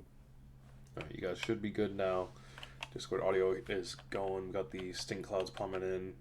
As Logic and Girth were informing me, it does slow down the enemy henchmen, their creatures, as well as it used to remove Ranged attack. Ranged attack, but no longer does. But we are seeing these electric eel muskoxes getting piled up here by Spruce to try and hold out this middle section, as Winning is on the kind of, well, I guess, a regrouping phase of his assault.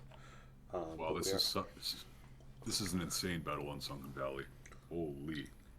Yeah, it is a pretty stinky one though, but we do got the male lion coming in here. Just continuing to aura farm this midsection. We got like 4 of them just chilling over here on the backside. Meanwhile, the bombardier beetles are doing their due diligence with the amount of damage they got here. We got stink clouds dropping in as well. Oh yeah.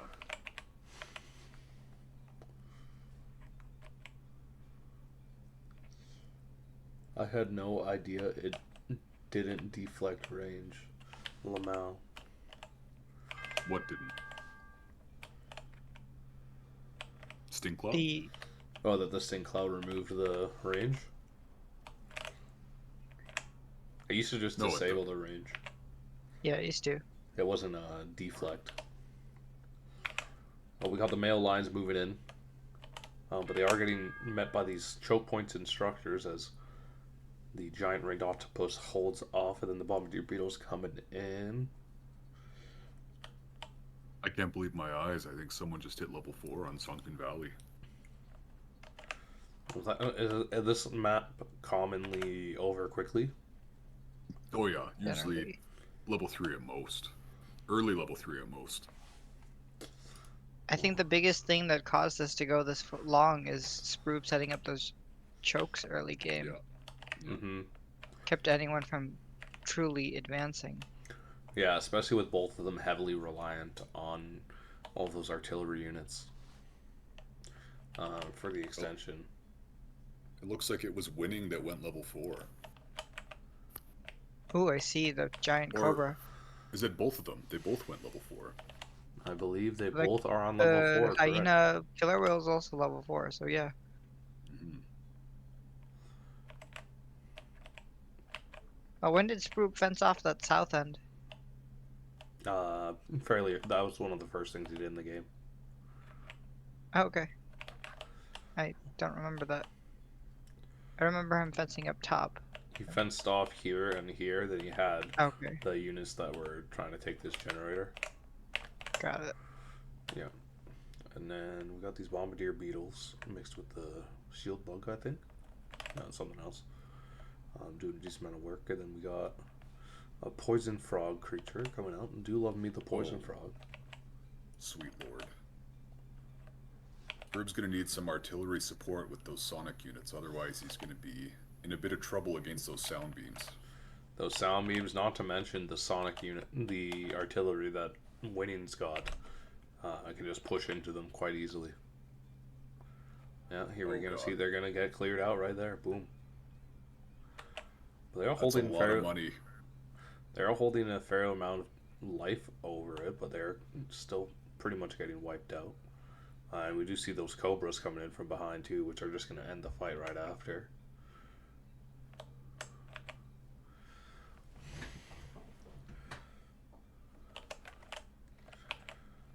We still got a few bombardier beetles left, but these orcas are just falling down now.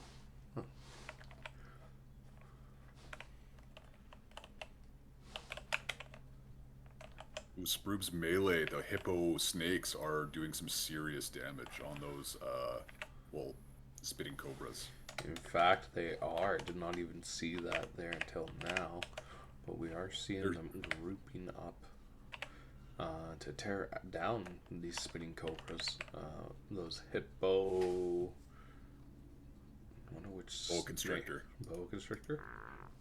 The secret agent Terry. Yeah.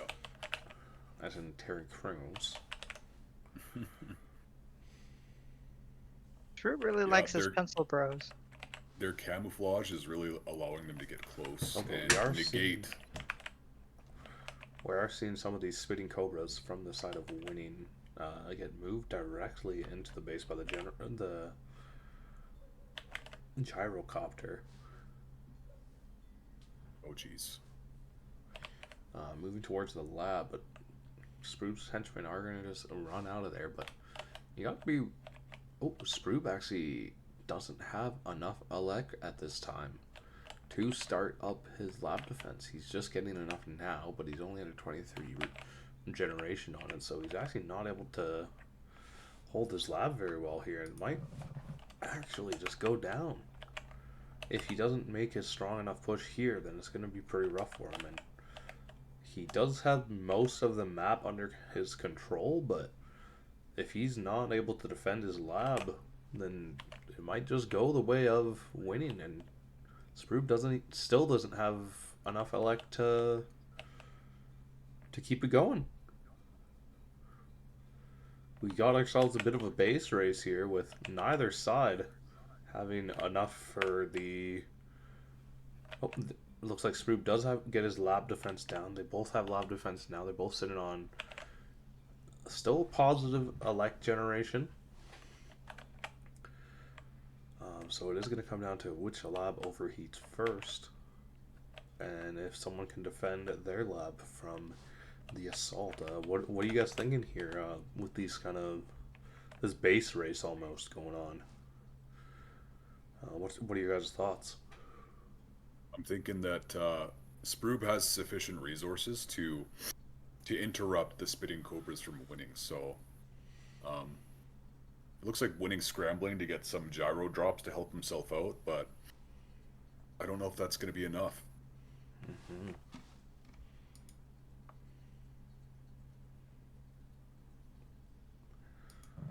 Those hippos are tearing apart those cobras. You know, it looks like Winning's lab is going to overheat quite a bit earlier than Sprube's.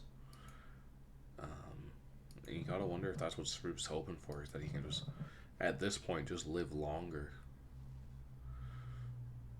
But all these bombardier beetles are going to be making it a little rough for the side of Sprube, as his creatures are being slowly but surely wiped out. And yet he has not done any defensive maneuvers here. Winning's electricity is running out quickly. Winning is at negative as well, but his lab was about to overheat regardless. So it's gonna be really close, because Sprube's creatures are gonna pretty much have to go through the entire lab right as this runs out. Sheesh. Oh, but we do have the henchman rebuilding the lab of Sprube. Every henchman that he had on the map is now rebuilding. Which does mean he's getting no coal generation.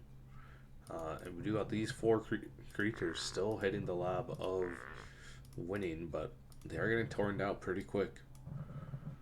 And looks like Winning is going to be grabbing all of his creatures and taking them straight back to the lab. So very interesting generator movement. Or gyrocopter movement.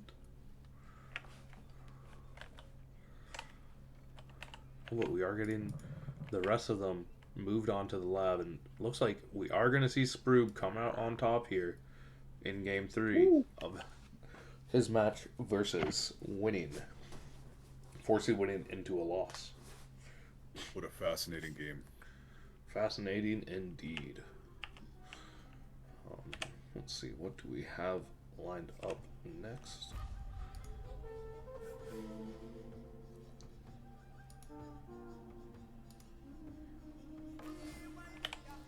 Looks like we have our next match of Kiki versus Gray. I have to step away for a bit, but I will be watching and I'll be back. Alright, well, thank you for joining us for the time that you've been here. We're going to be taking a quick little break here while we get ready to look at these look at these Upton bracket games.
If we can take out all enemy Welcome labs, back, this island is everybody, as we ours for hop the into taking. our Upton Julie's bracket matches of the night. We got Kiki versus Gray here. We got Kiki on the left, Gray on the right.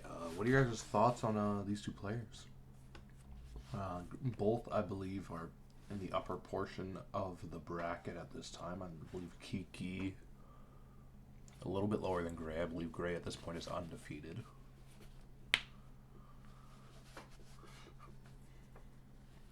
In this matchup, or just undefeated in general, I should say. And we are playing on. Yeah, revamped Depario should be a good matchup. It's a pretty balanced map, I think. Yeah, pretty popular one too. A lot of people end up playing on this one.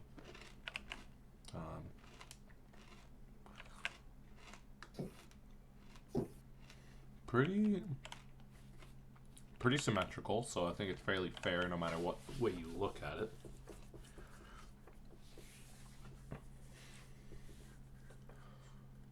Yeah, we'll see how they play it. Yeah, It's both like Kiki getting a bit more Kiki- lightning down. yeah, they're pretty even. And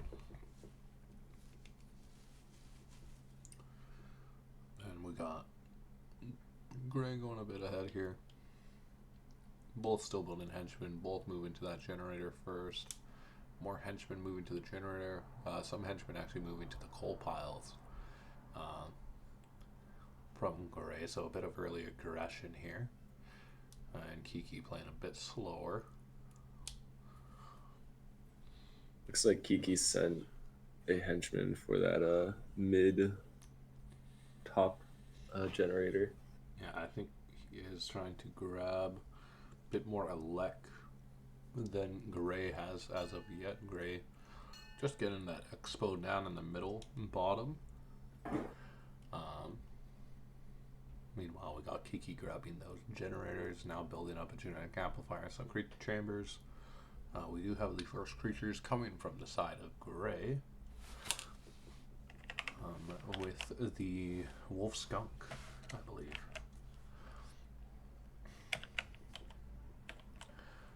He's fallen back here as he is facing the Dodo Winged Hussar. They are The gonna get Dodo Panther. Yeah, the Dodo Yeah. Panther.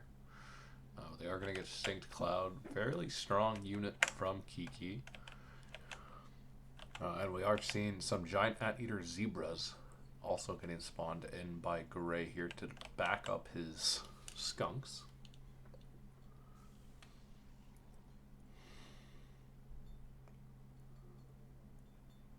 Yeah, I think Gray here with his unit combination is going to try to trap Kiki's units in the stink cloud and then whittle them down with his ranged. Yeah, it would appear that does look like the route he's going. But it does seem like Kiki is moving his creatures to the top right here for a bit of a flank onto the lab of Gray. But Gray has managed to get that bramble fence down fairly early. Is going to slow it down slightly, but not all the way, as it is opening. They do open a gap on the left there. Gray's henchman now building a sound beam tower just behind the lightning rods there to kind of back stuff up.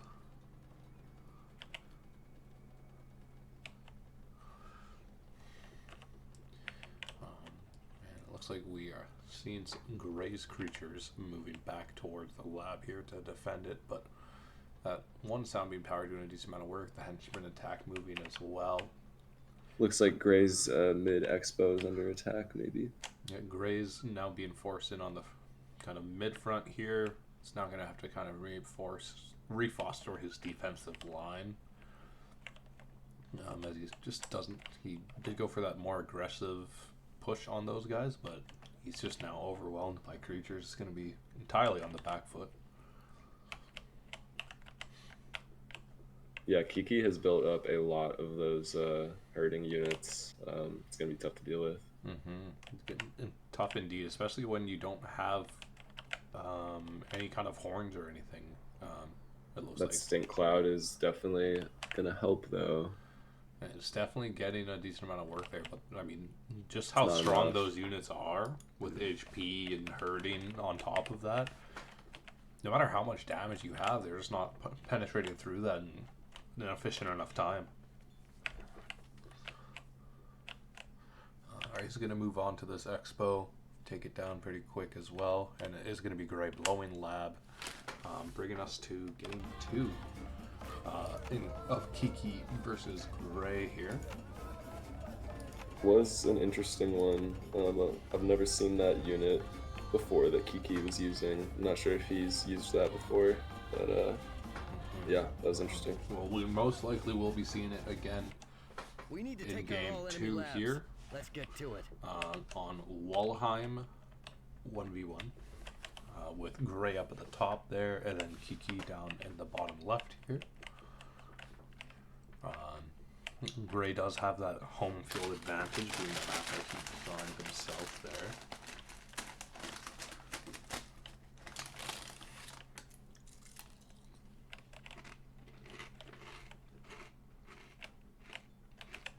You got quite a bit of henchmen, both sides.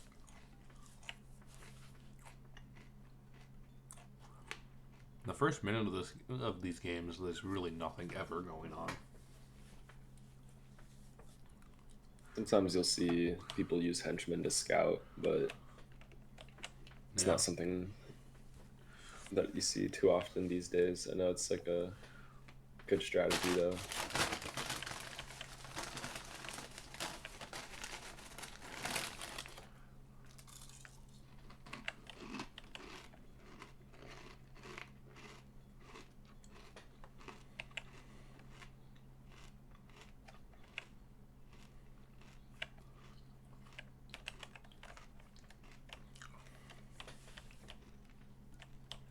A few lightning rods just getting built up both sides.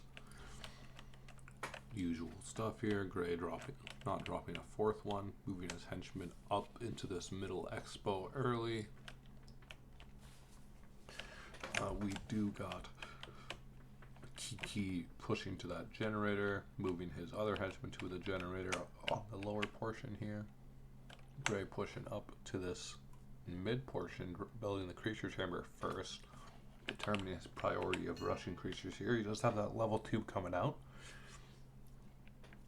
quite a bit earlier than our boy Kiki. Kiki now building a creature chamber to try and catch up. We do got a few creatures that are trickling straight in. And it looks like they are going to be fighting the henchmen off a little bit here. Do only have 3 of them at this time. No, missing on the pack hunter. We got the range unit coming in with the artillery as well. The hyena wish.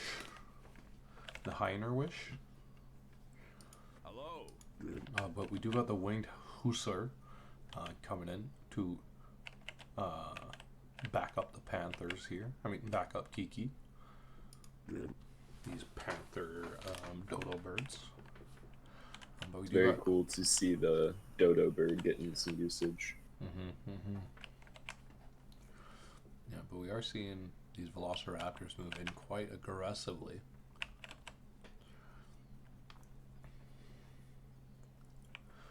They are getting quite a bit of damage off here, but they are only doing so much to the creatures on the side of Kiki. But Kiki is holding his own fairly well, using his henchmen there to help dwindle the forces of Gray, and pushing Gray out a little bit here, keeping the henchmen going on those coal piles. We do see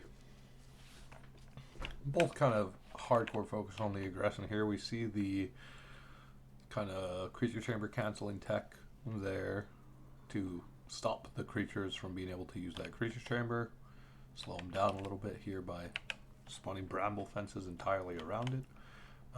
We do got the ranged frenzy units taking out these henchmen, but they are targeting kind of different ones at a time, so they are taking them out slowly but surely. We are going to see more creatures getting spawned in from Gray, just trickle them into this portion here. doing his best to take out everything he can at this expo. Moving the henchmen in to take out those, to fight back as well. But they are just going to pop down quicker and quicker as these Velociraptors are just doing a lot of work.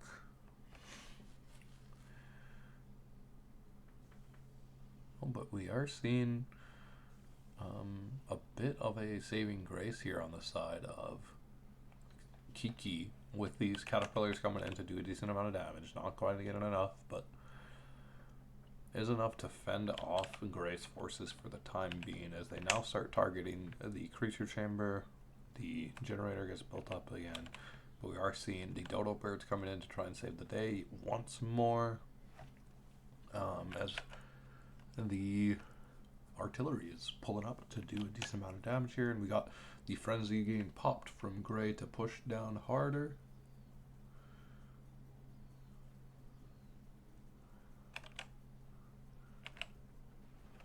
And we are taking out those creature chambers. We got one sound beam tower getting put up here. We got more Velociraptors spawning in there, taking out as much as he can, hitting those dodo birds hard. Taking out the sound beam tower and rushing down the lab here. Or not the lab, but the expo itself.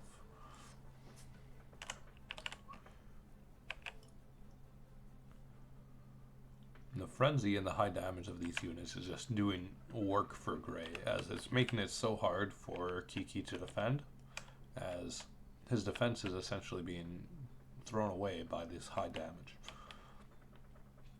But we are seeing that one artillery making a move up, taking a few creatures away, and then we've seen these Velociraptors move back into the area and take out that creature chamber quickly, as we are going to see.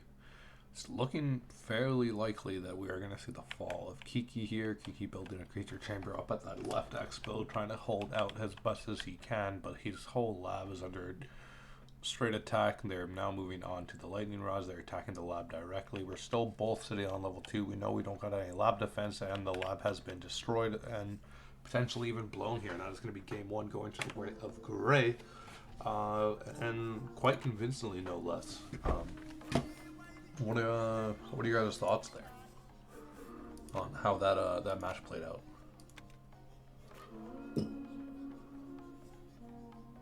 Yeah, it's interesting, just from the previous brackets games, how this brackets games don't really go past level 2.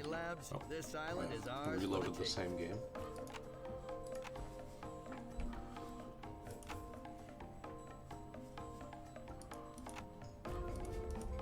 Yeah, it's interesting to see how they don't often go past level 2 and have a wide variety of level 2 creatures We as need well. to take out all enemy labs. But we are Let's hopped get down to to it. game 3 here on Midway Atoll. This is a amphib map, which we often see at least once a series, but not every time. Interesting to see what kind of variants they bring in for this match. We haven't seen a lot of. I feel like we see more aquatic maps in the Rex Chance bracket than we've seen in the Upton Julius bracket.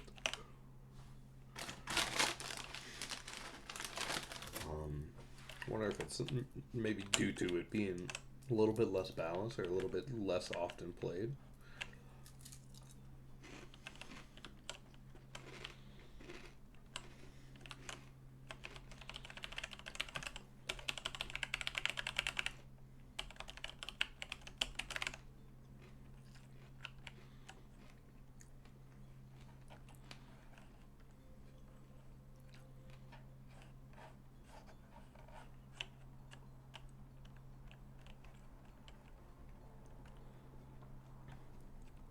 We got some henchmen getting brought up. Early moves from Kiki here compared to Gray. Moving a little bit slower, but really getting down his foundation first and foremost. But we do see quite a bit more movement from Kiki. So it's going to be hard to know how this is going to play out.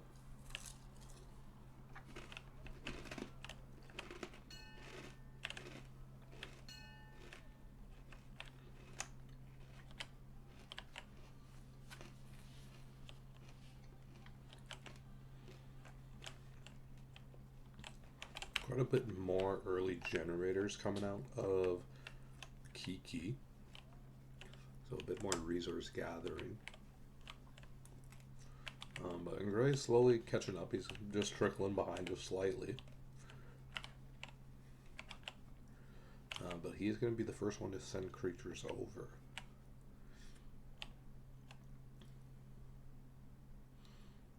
Oh, we do see the beetle making the move. What do we got here? We got the Catalina.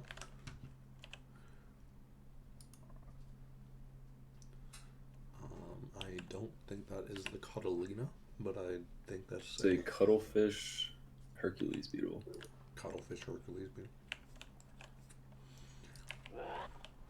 And Kiki got the Mountain Luna, which is the mountain lion mixed with a tuna there. Strong creature. And they are going to swim just straight past each other. But it does look like Kiki is reactive of the assault of Gray. And is now pinching his forces over them. But the Catalina just gets wiped out super quick by these tuna fish. These tuna fish mountain lion. But we do have a little bit more of a force getting built up. Now, we got the giant tuna, pure swimmer tuna fish with the giant anteater at the front. This is essentially the can't eater as a fish.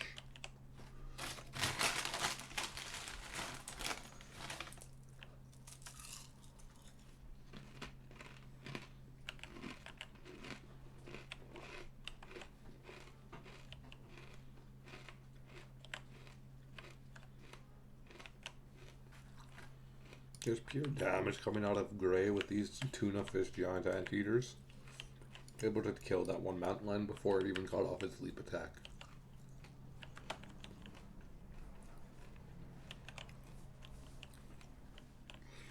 But individually they are quite weak.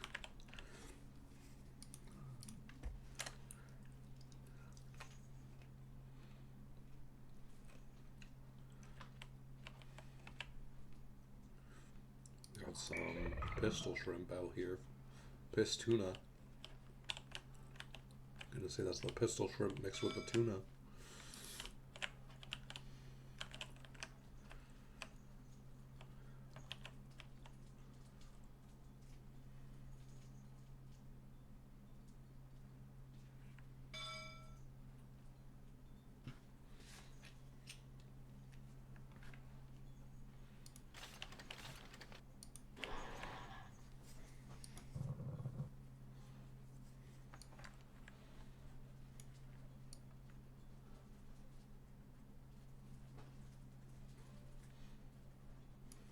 Looks like we got a electric eel narwhal coming out from Kiki's side here. High damage unit. 17 with the electric eel is going to be doing quite a lot. It is a pure swimmer and it is outnumbered. But it has a decent amount of HP, but we got some forces moving in from Gray to kind of push into their lab. While Kiki's just kind of being put on the back foot here, using some of these electric eels to kind of take back his own kind of lab area, but being pure swimmers, there's only so much he can do with them to defend his lab, but it's also going to be easy for the side of Gray to kind of dodge out the forces of Kiki, but Kiki is moving his guys down to see what's going on at this expo here, as it is a fairly high value expo considering it does have a generator there as well.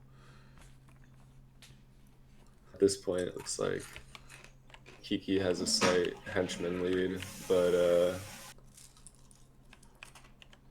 Gray is getting a lot more electricity per turn, per second.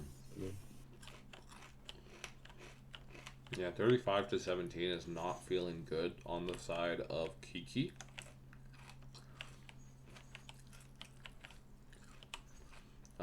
But he does have a bigger force right now, where he leads by about 4 creatures.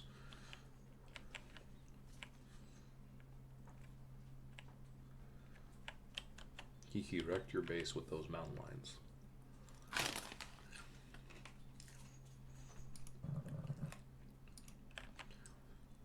Oh, it looks like we got some narwhal cuttlefish with another pure swimmer, pure range. And we have some research coins and a genetic amplifier going up to give a bit more HP to the base of Gray. Both sitting on level 3 here. Kiki's electric eels still doing work on this boss side, pushing up into this expo. Not doing as much damage as you would hope, but I mean, he might have been distracted for a bit there at one point. They are now meeting the forces of Gray's cuttlefish narwhals, the narwhal v narwhal. Going pretty well, but we got the creatures moved up, pushing them off there. Defends the expo, loses the generator, which is unfortunate considering Kiki is now actually ahead of Gray in terms of elect generation. Only by 1 per second, I believe.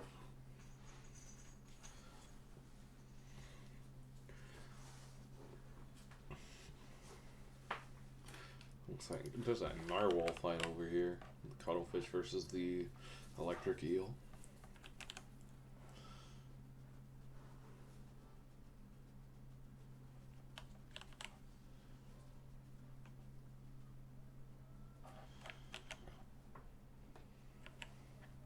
Looks like we got the cuttlefish moving up here as well, taking out that generator, taking that back and hopefully claiming it for himself, since he does have the henchman there. Moving up to that top expo, gonna meet in with those electric eels.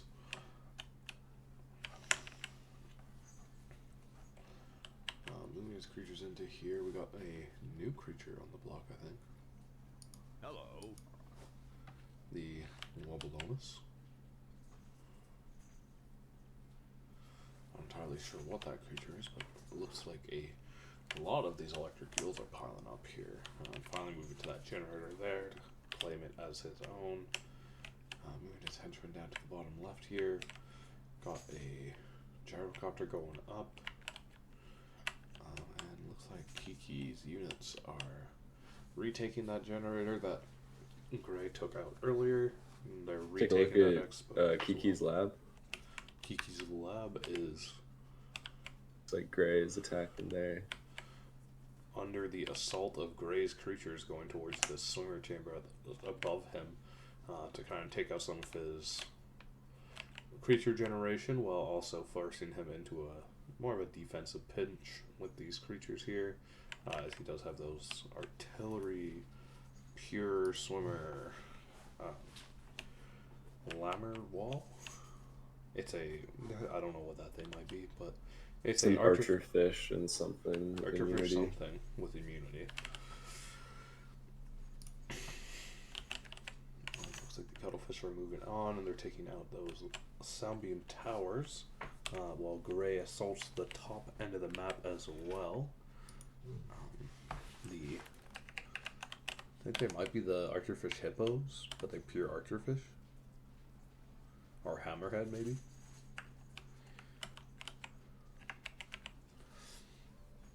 Oh yeah, I think that is hammerhead. Yeah, they are moving to that expo pretty quickly, taking it out fairly convincingly. But Kiki's units are now moving to this bottom left expo, taking it out even before Gray takes out the top right expo fully. But Gray does have a few creature chambers here. He's now building up a bit of an army just above his lab here. We got the cuttlefish, we got the archerfish, and we got the beetlefish. We are going to see a bit of a scuffle here by this generator, starting off there. But the creatures are going to be on the move. They are moving in, and they are pushing off the forces of Gray with little to no effort. Or of Kiki. But Kiki's Velo Clack Marin is making its move, taking out that expo pretty quick with the speed that it has. We have level 4 getting researched by Gray. Kiki a little bit behind on the level 3 here. Has not started his level 4 research. And it looks like the match is going to be down to a blown lab from the side of Kiki. And I think that gives the win over to Gray. Wow. That was a crazy series. A crazy series indeed. We got 2 more games, and we're going to take a quick break here before our next match of Skitter versus BT1.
Hello and welcome back, everybody. We're now copied in to our second to last series of the night. We got Black Tiger 1 versus Skitter.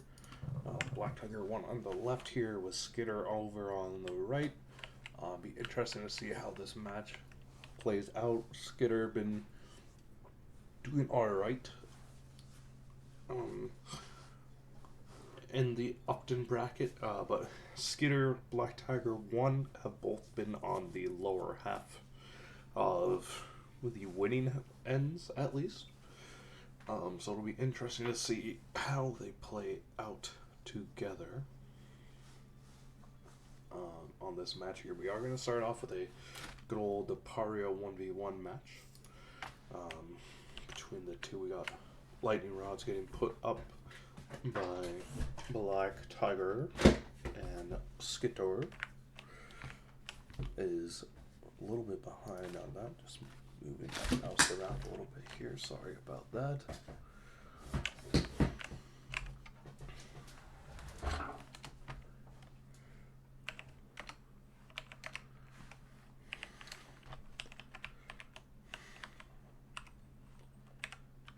Lots of elect on both sides here. Yeah, interesting enough. Not much going on in this first portion, but has been fun to see these guys play it out. And yeah, we've really been enjoying the tournament thus far, and fun to see how everything's playing out. We will hopefully see this one go to a 3-game series and a bit of back and forth, a bit of shenanigans between the two teams, between the two players, I should say. Both getting the level 2 research there roughly around the same time, both doing similar starts in terms of where they're building their expo and their creature chamber. Black Tiger 1 prioritizing a bit of defense here by building that bramble fence up at the top left to prevent any kind of backdooring. It's going to have some creatures spawning in here. We got the gazelle, something mantis, mantis shrimp, the gazelle mantis shrimp. Coming in a decent amount of damage here. Leave attack horns on there. Welcome whoever just came back to the voice chat. That's me. Oh, welcome back here, Scotty boy. We got Skitter versus Black Tiger 1 here. Beautiful. What do you know about these two players here? What do we expect to see in this kind of series between the two? Well, we all know that Black Tiger 1 has the antics, the crazy strats. You know, as usual. Skitter, a bit more of a straightforward player, but he's certainly got some tricks up his sleeve as well, so very interested to see how this goes.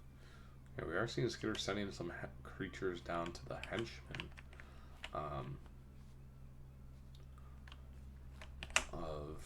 or Black Tiger 1 sending creatures down to take out the henchmen.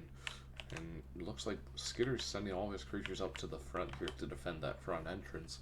But as he hasn't bramble fenced this top entrance, he is going to get caught off guard with these mantis shrimp gazelles moving straight in onto this hench line. And it's going to take Skitter's creatures just a little while to get there. And we got some artillery coming in as well with the, I believe that's the beluga. Is it the beluga? No, that's the Archerfisk gazelle. I don't know if they actually managed to take out any of his henchmen there. Yeah, he doesn't manage to take out a single henchman, actually. Oof. But he has lost 8 creatures. 9 creatures. Not ideal. Yeah, definitely rough on his side. We have some gazelle poison frogs getting built up on Black Tiger 1. Interesting pivot, and it seems to be working out in this first little skirmish here, at least. As they are a fairly high damage unit. That's a good trade. Yeah, we are seeing the wombo. Do we see the combo?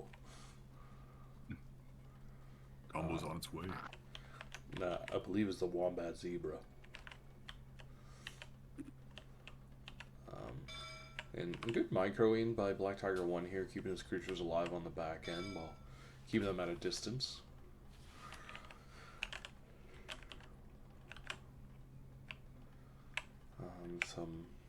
lots of damage coming out from Skitter, so hard for Black Tiger 1 to really hold his own into it.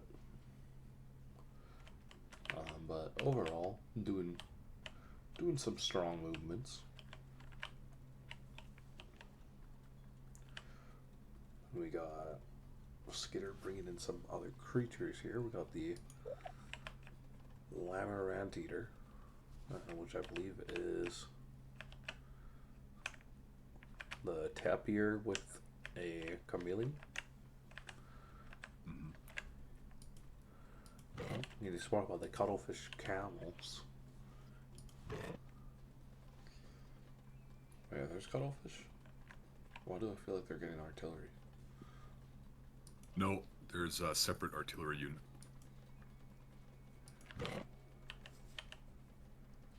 Oh, it just was blending in. I didn't see the animation for some reason. They all have a similar color palette. Well, the Shield Badon.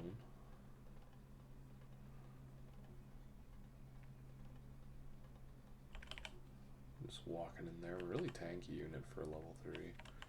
Almost 300 HP there and having 14 damage. Pretty strong unit, but it is a high cost. But just the diverseness of Black Tiger 1's army here is just kind of pushing into Skitter's, who's reliant heavily on this mass range immunity, which is working out for him at the time being, as we do have the Bombardier Beetles. But it'll be interesting to see how it plays out over time.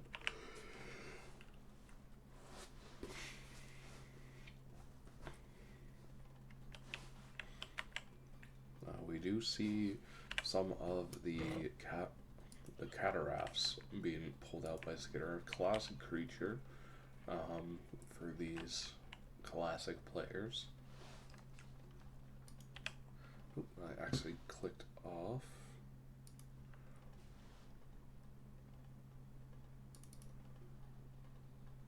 And I clicked off yet again.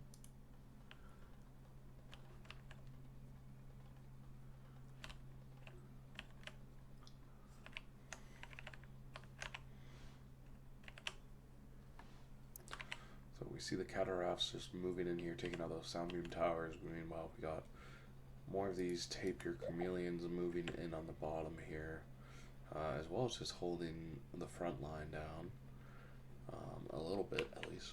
The front line of Black Tiger 1 walking into the catarafts, while the catarafts take out the back line and the chameleons take out the front line. It's working out quite well for them.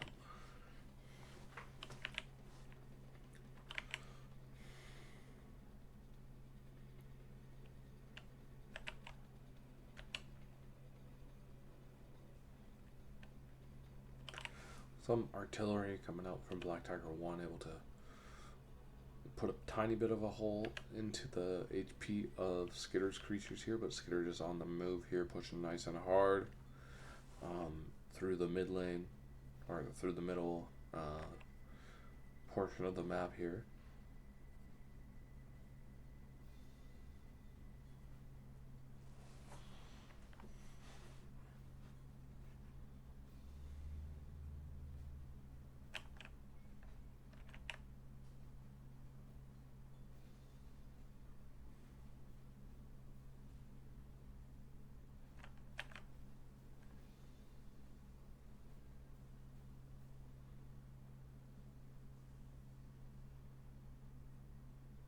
Taking out some of the sound beam towers, moving hard on their end, pushing up both through the bottom and through the middle to kind of separate the forces and pinch them in a sense, allowing for more damage to come out of the catarafts' explosive artillery, smacking those sound beam towers, but aren't making much of a push as of yet. With the Bombardier Beetle line, this is just pushing hard, doing their thing. But we are actually, we do have a lot of extra resources on the side of Skitter right now, so we kind of want to see him building up a bit more of an army in the center of the map here to hopefully kind of continue to maintain his push, trickle in these creatures, maybe send in a few more cataracts, maybe a few melee creatures. Do something here to change them up here. We are seeing level 4 research almost done on his end as well, which is going to put Black Tiger 1 at more of a back foot, as he's still only sitting on the level 3, hasn't even started the level 4 research, and Skitter's already moving on to the level 4 research, so he's going to be fighting with higher tier creatures for at least the next few minutes here. And you gotta wonder what Black Tiger 1 is hoping for to happen in the next few minutes here, as he's getting pushed heavily into his own base, and maintaining the kind of hard aggression as Skitter. That is going to be Black Tiger 1 blowing lab in game 1 versus Skitter here. So let's take a look at find out what we see in game 2. We are going to be looking at a match on Fervor. There's no telling what evil plans our enemies have afoot, but we We can can't put put a a stop stop to to them them by taking out our labs. Earthquake, are you still there? Yes. Yes. What do you think about how this match here might go, given the fact that we are playing on Fervor, which might not be much, but it definitely does feel like a smaller map than Paparia. Well, as I've said before, Skitter is strong on this map, but I know BT1, as well as BT3, they both have quite the antics on these cliffs, and even sometimes in the water as well. So, very interested. Indeed, we did see Black Tiger 1 get pushed back. We might see the opposite happen now that the map has a little bit less going on, as we did see Black Tiger 1 focus a lot less on expansion in that last game. We did see him focus a lot more on creatures than Skitter did. This could play into his more antics-based gameplay as opposed to just macro control. Indeed. We shall see how it turns out, but overall I'm excited to see who makes the first move of aggression on this map here. See if Black Tiger 1 is like frustrated with how the last match played out. See if he maybe goes for a more aggressive play to start off things.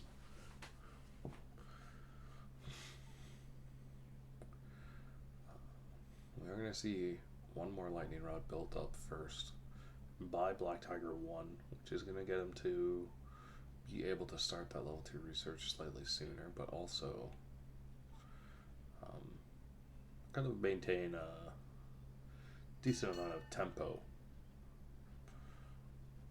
over Skitter here, as he does get that workshop up, does get the creature chamber up, and builds a lightning rod at that expo there to finish rounding off all his lightning rods.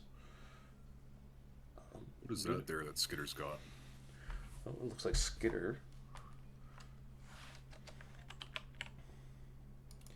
is using the Army Wolf, which is the armadillo mixed with the wolf, giving you that digging as well as the Pack Hunter and Keen Sense, while having a decent amount of damage.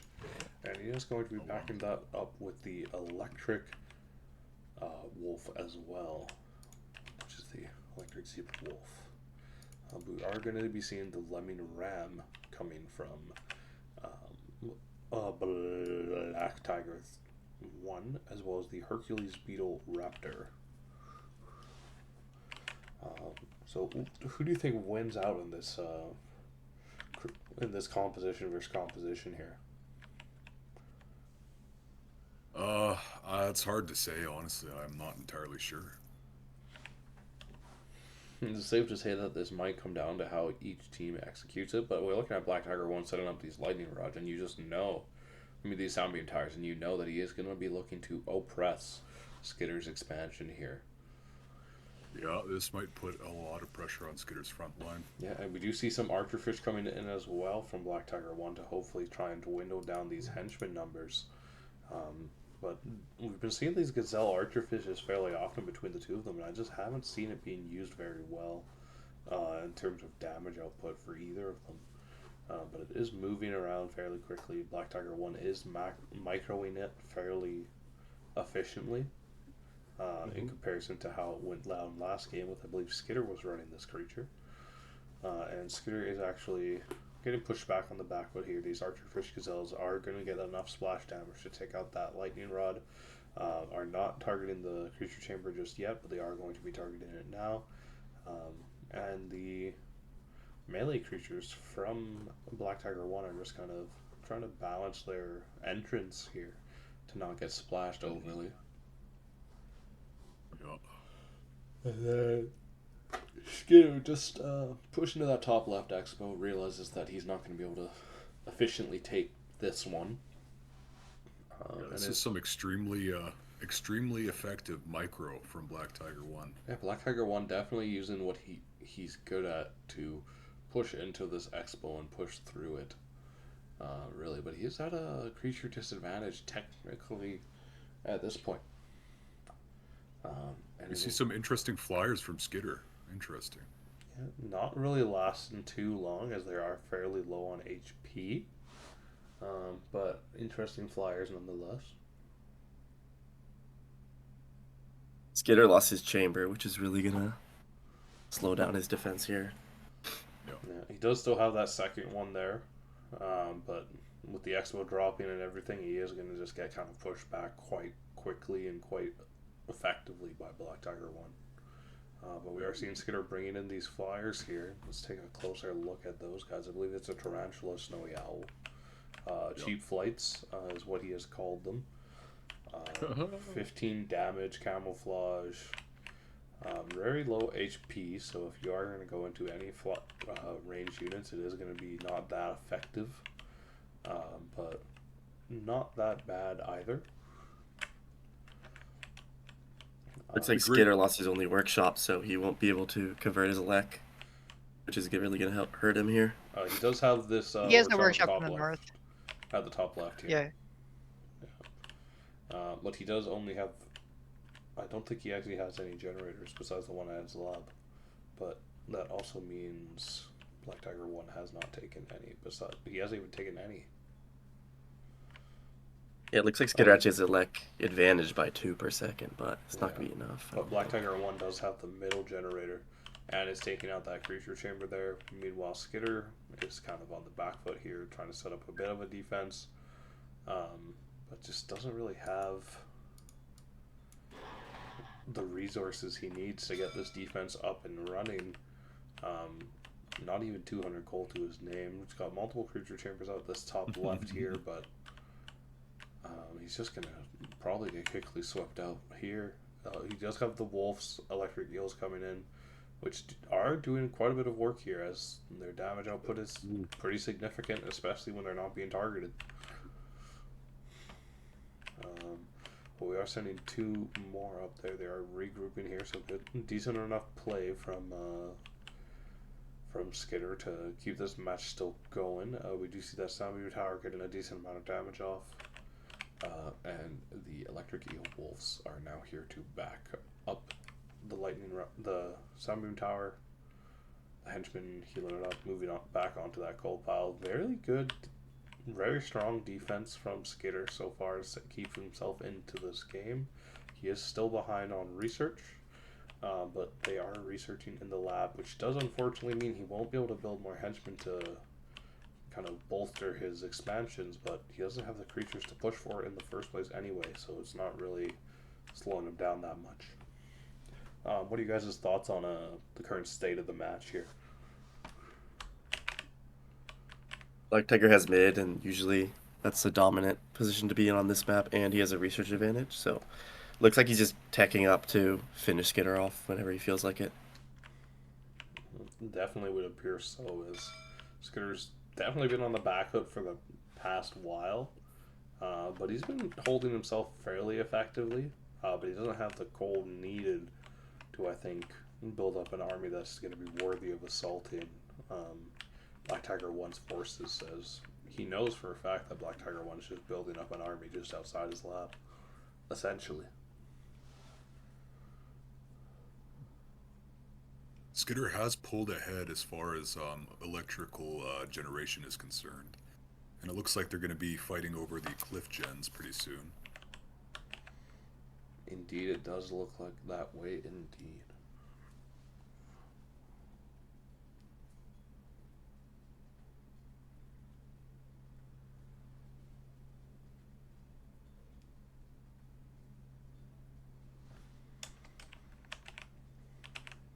We are seeing the sound beam tower doing a decent amount of work here onto the creatures of Skitter.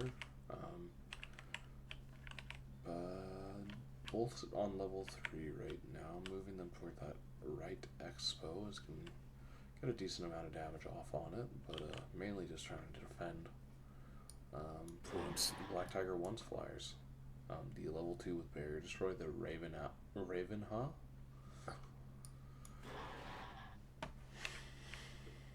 Yeah, then on this left here, we still got Kiki, or Black Tiger 1's forces pushing up, and Skitter kind of on the back end. But Skitter's Elec is generating quite a bit faster. So if he keeps on top of this convergence, he might be able to make something happen here.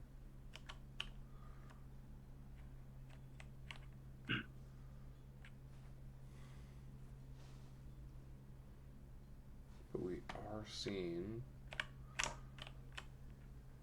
Black Tiger keep pushing his creatures up this way, regardless of the right side of the map being more or less wide open. But just kind of slowly pushing them back. Oh, we do get some kangaroos, some kangaroo hammerheads pushing back for Skitter to kind of retake this left expo safely. But we do got the level 2 flyers from Black Tiger 1 doing a lot of damage because, well, there's no flyers besides, no ranged units besides that one porcupine. But it appears a few more of those porcupines have spawned in, and we got some flyers going at it over here on this middle expo. Black Tiger 1 holding it pretty much without even blinking. And we got some pure chameleons. Camarad Shark. Chameleon Hammerhead, I guess. It's just a pure chameleon.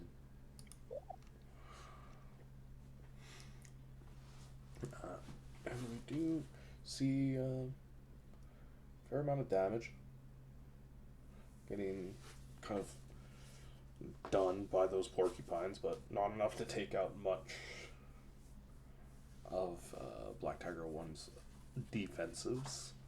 But we do have the single level 2 flyer.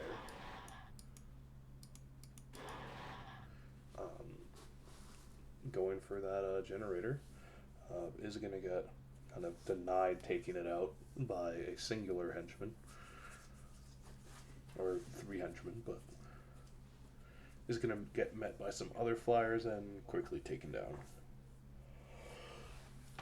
So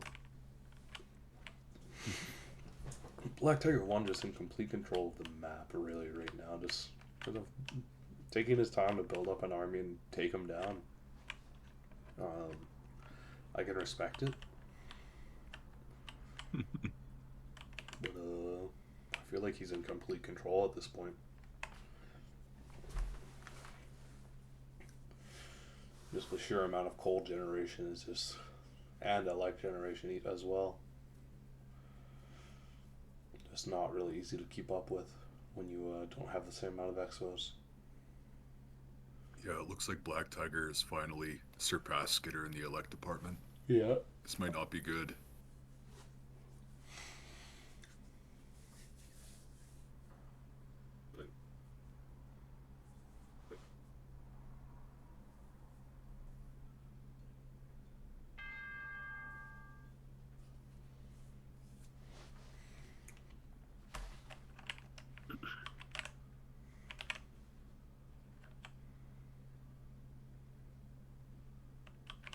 Mind you, I do think Skitter's units match up well against Black Tigers here.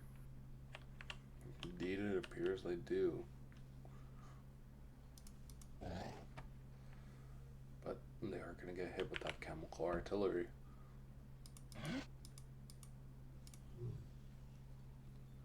Charlie, don't swim. We got level 4s on the field for Oh, Black looks like- Tiger 1 now. Skitter has blown his lab here. Bringing it. Was that game 1 there, or was that game 2? I think that was game 2. That was game 2, right? Yeah, yeah. And now we are hopping onto Soothing Oasis for game 3 here. Soothing Oasis. I am After we legitimately take out the enemy labs, worried this I will island fall make for asleep some if this nice game does not beachfront get property. interesting. For the first 5 minutes, I'm so tired today. I do not know why. I think it's because I've been drinking coffee in the morning for the past while, but I didn't drink a coffee today. And I feel so exhausted. I might go pick up a coffee after these games. Don't want to disrupt your sleep though. Well, that's the problem. Is if I don't, I'm gonna go fall asleep at like 9, and then wake up at like 5. Doesn't sound too bad. I was gonna say that seems kind of normal. That's messed up. No. Nah, I'd be going to bed at 1, waking up at 7, man. That's the best I can do. Oh, that's rough. That's 6 hours, man. Not ideal. Nah, that's ideal, bro. I'm usually at work by 7, so Oh, damn. Look at buddy over here. Biggest fear is a job application. That's my personal fear. I'm sorry. It's okay. I have an interview tomorrow. Nice, good luck. Yeah. Good luck. Hope it's not too traumatic. Oh, it's gonna be so traumatic. They linked me the job posting, for the interview. There's like, oh yeah, if you want to take a look at the job posting, just click here, and then I click on it, and there's just no job posting. It's just a fake. It's just the link doesn't exist. Oh, And then I'm just like, I mean, do I still go? Oh, we are say seeing. goodbye to your. How say many goodbye to your layers of organs. fence? We got, There's been a lot of layers of fence there. we got two fences here set up by Skitter. We did see this often used by Sproob, to no avail.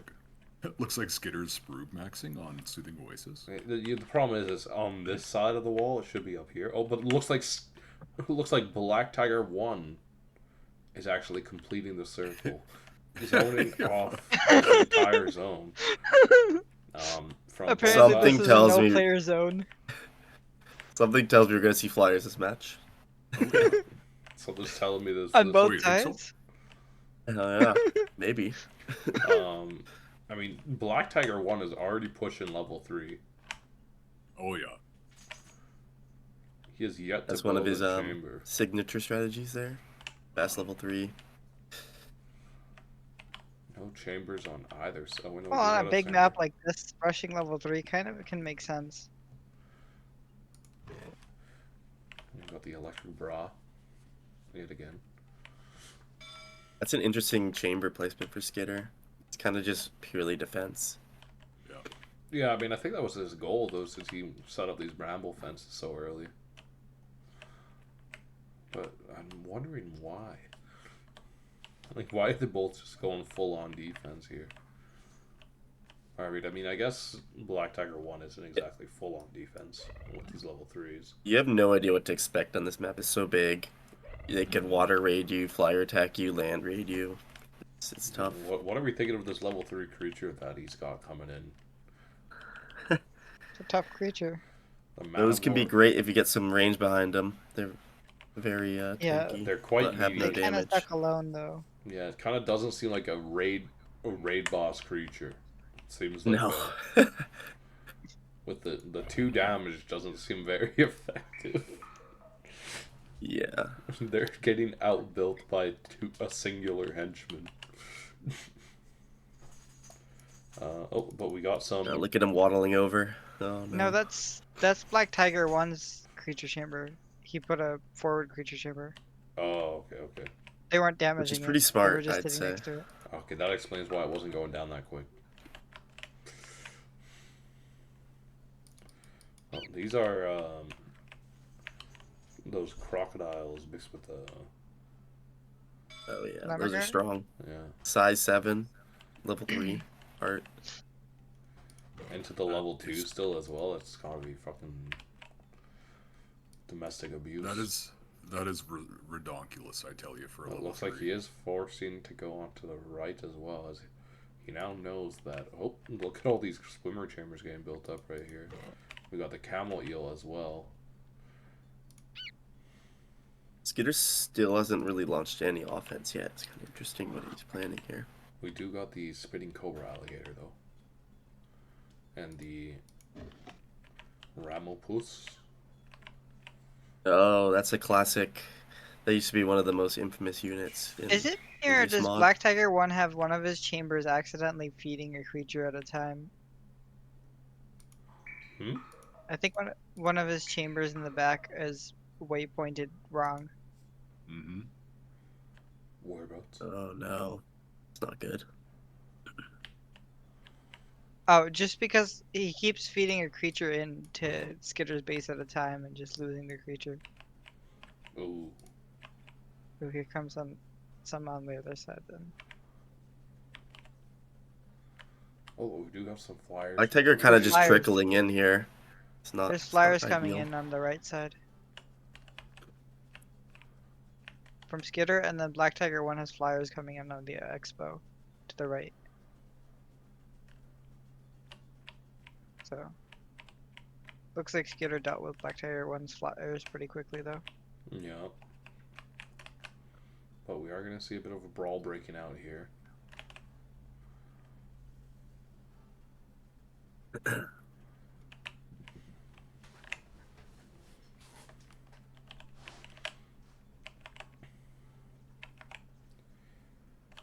The camel flyers moving in. Black It's looking Tiger good not for able- Skitter.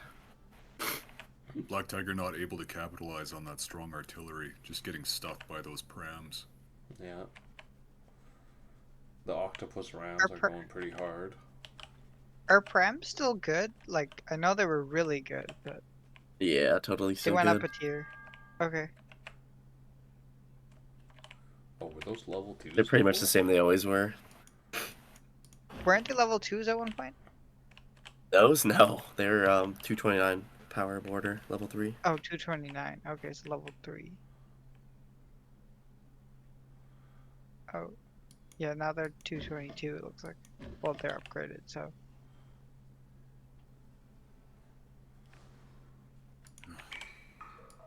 Ooh, the giant squid zebras, but they're just gonna get overwhelmed here. Oh, what do we got here? We got the crocoloff, The Krog Wolf. the crocwolf, crocodile lion, the crocodile wolf. Interesting.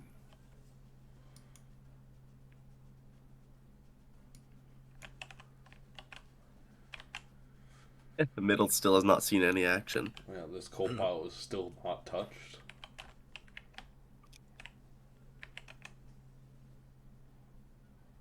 Gitter's making some kind of chamber or something to the right of Black Tiger 1's base. We got a swimmer. Or is that chamber right here. creatures? In the water. To the right. Yep. In the water. Yep. More ramopusses. Yeah, ramopus.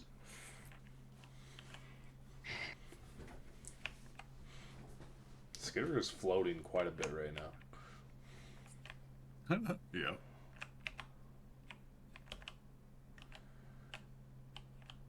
He should just get level 4. That's probably why he's doing it, floating. Way to get level 4, yeah. Spend his resources. Yeah, he's been on Your level 4. creatures. He's been researching level 4 right now. So he's probably going to send Okay. a bunch right now. Once he gets to level 4, he's gonna spend all those stored resources and just be very strong. Oh, and he's sending a single level 2 flyer. Oh, he's drip feeding them. Let's see what he has at level 4 here. The Zebrant squid. Oh man, Yeah. quite the meta unit these days. Yeah, I saw a bunch of those in our games earlier. Very, Yeah, me too. very strong creature. I saw just a couple hundred.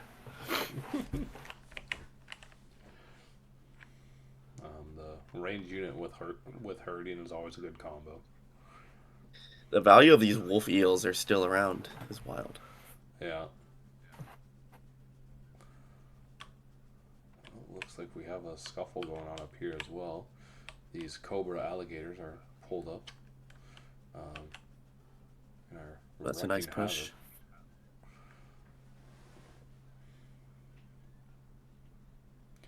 But the bombardier beetle crocodile is doing a fair amount of work itself up here. But the zebra giant squid is moving its way up and taking out this top left expo from Black Tiger 1. And this Once right you get enough expo of is those also zebra dropping. squids, there's nothing you can really do about it. Yeah. Definitely an oppressive unit here.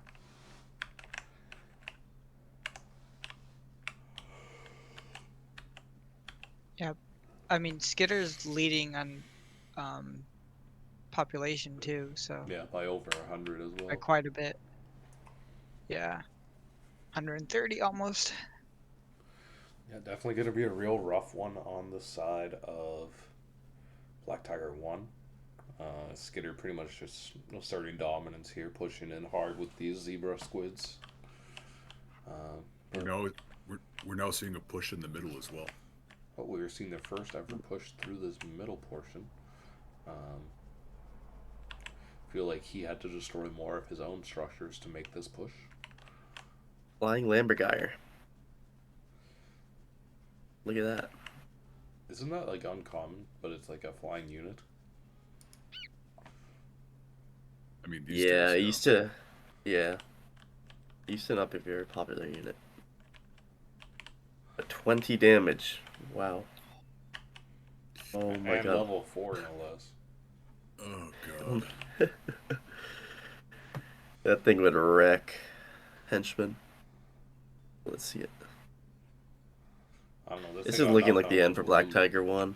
Yeah, Black Tiger 1 definitely getting shut out of this game very quick and effectively. Oh man. Oh wow, like yeah, look at him deal with those hench. It's like two-shotting them. That is going to be the game going the way of Skitter overall. Going to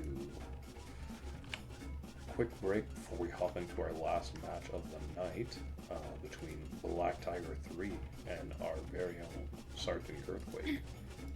Earthquake, anything you want to say before we hop into the break here?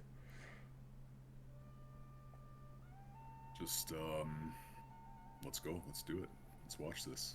All right. Well, we will be right back after a brief message from our sponsor, Silence.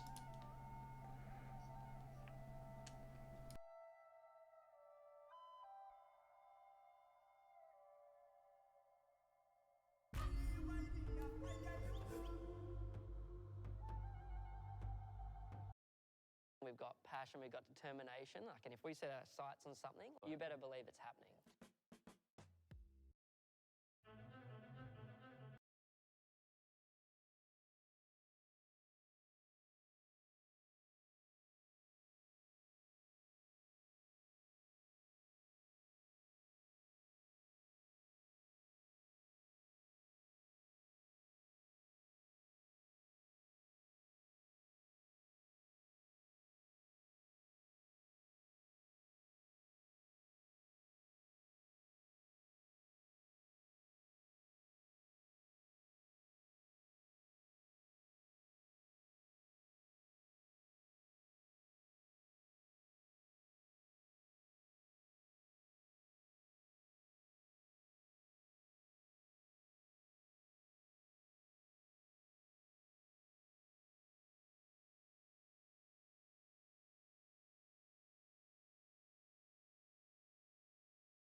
and welcome back, everybody. We are hopping into our last series of the night between Sergeant Girthquake and Black Tiger 3 here. Girthquake, tell me a bit about how you were feeling coming into this matchup, being the last match of the regular season for you, and 2, into Black Tiger 3, who everyone knows is a strong player. Well, my big concern was that if I wanted to stay in this tournament, I had to pull off a victory today.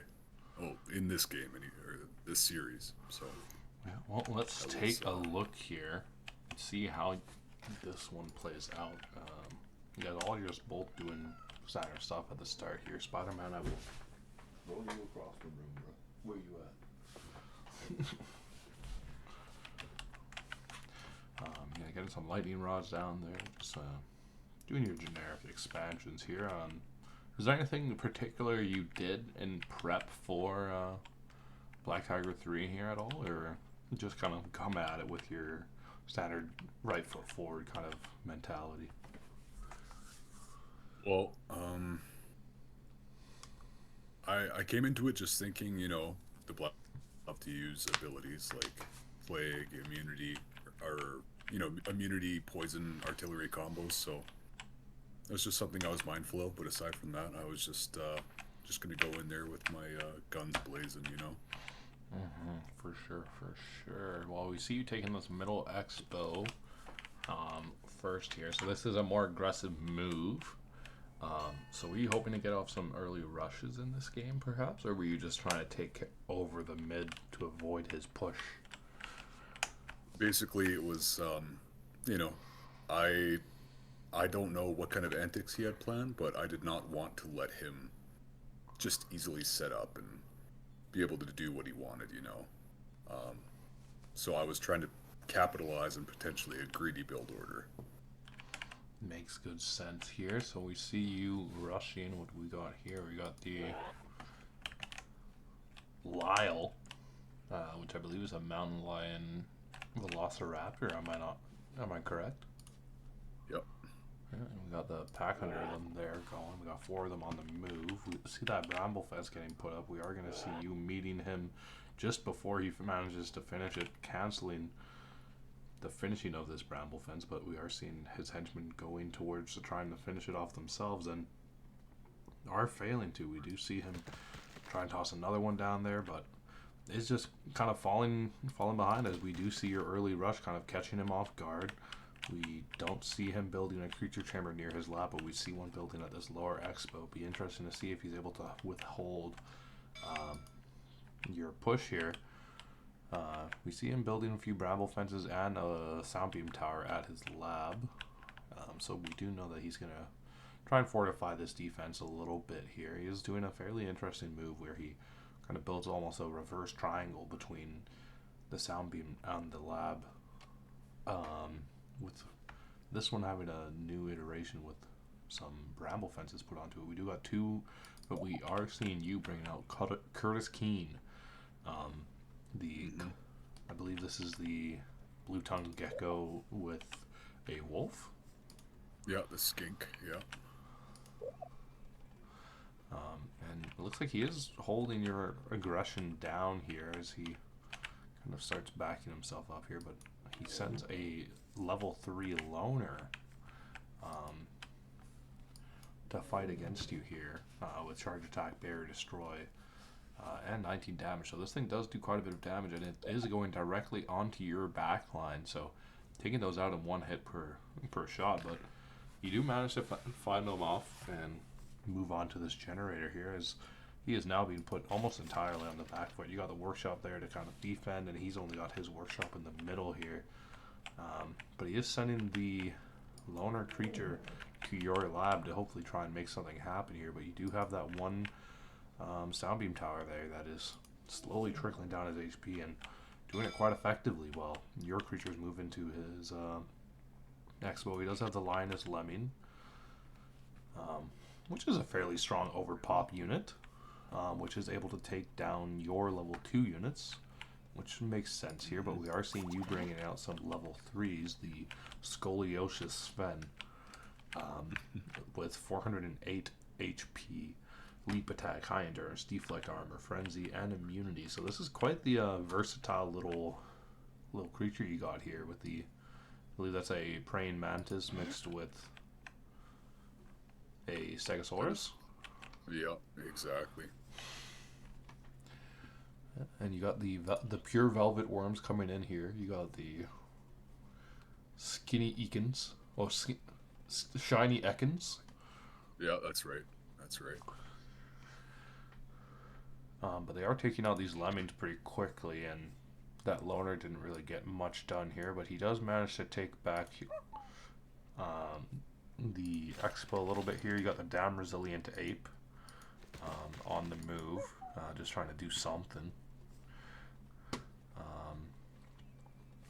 A few more of them popping up here on the left here as we see the shiny Ekans move out, taking out some of these henchmen with that Sonic, as well as applying some of the slow. But that Soundbeam Tower is going to be a bit of a nuisance, but now we see these henchmen moving it onto your shiny Ekans, but we got the damn resilient apes are now on the move to kind of do a bit of damage onto their structures here, and they do quite a bit of structures. They are getting the Pack Hunter now with the 4 of them there, but it is going to drop right after taking out the Soundbeam Tower, but that gives the shiny Ekans time to move in and regroup.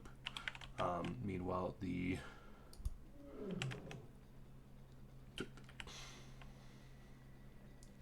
I don't even really want to try and pronounce the name of this creature.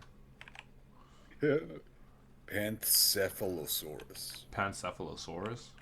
The Pancephalosaurus on the move to be able to take out most of Girthquake's creatures here with that loner bonus is moving into your henchman here, but doesn't actually hit anything for a while there. A bit of wasted time, but is moving the creatures in. So you are getting pushed onto the back foot here, which isn't not something that I would have seen coming based on the situation that we were just in.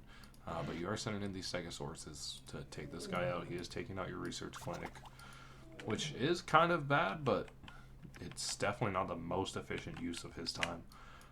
And you are now taking out these generators while he's building this one. You got 2 of these Stegosauruses going on, and they do have that deflection armor, so they are going to easily take out those loners. And those damn resilient apes are spawning in. Getting ready to take out these lemmings, who are pretty decent meat units, but into something like an artillery, they are going to get shredded pretty quick. And you're able to take out that generator, move on to the next generator. Meanwhile, he's still sitting on 2 expos. You also are sitting on 2 expos. Interesting to see how neither one of you has gone to expand, just with how often you guys are sending creatures at each other. But you are going to take out looks like this expo pretty soon here with the artillery. You're going to take out that Soundbeam Tower, then they're going to be able to focus on just the workshop and the henchmen. But he is sending some henchmen up to build another creature chamber, which is an interesting move. We do see that one loner creature coming out here, the Pancephalosaurus. But it's just kind of getting torn to shreds here with like the amount of sonic and range damage that we have going already at this point. It can be really hard for him to come out on top here, but you're kind of oppressing the entirety of the map at this point. He's got this 1 expo and a half. You've taken out this generator multiple times now. You're taking out the middle here. Kind of forcing him into the back corner here while he isn't even floating any resources or anything. So he's already doing everything that he really can. You're just kind of doing it better than he can. What were your thoughts coming into this point of the match there, Girthquake? Well, I feel like this match should have been over a lot earlier, but I tell you, those Panther Packy Cephalosaurus loners were giving me a lot of trouble by easily taking out my generators. And that's one of the benefits of those loner creatures, that if you get a few of them, you can send them around the map to take out someone's economy pretty strong. But you do have to do a lot of small micromanagements to them, and it's only really good if you don't have someone who can handle them quickly. But you seem to have handled them really well, and had creatures that were strong in fighting against his loner units. These henchmen are going to be doing everything they can to keep this generator up. Not entirely sure why, but a sacrifice is being made. Oof. Oh, and you are going to take out that sound beam tower, and you are going to start moving towards the lightning rods. Black Tiger 3 is going to be heavily on the back foot as you push him basically onto the brink of just pure destruction. And with only a creature chamber and a few henchmen left, there's not really much hope on the side of Black Tiger 3 at this time. So, pretty good game 1 here. You're finishing up level 4 research, which, depending on how this game goes, is probably not going to get used.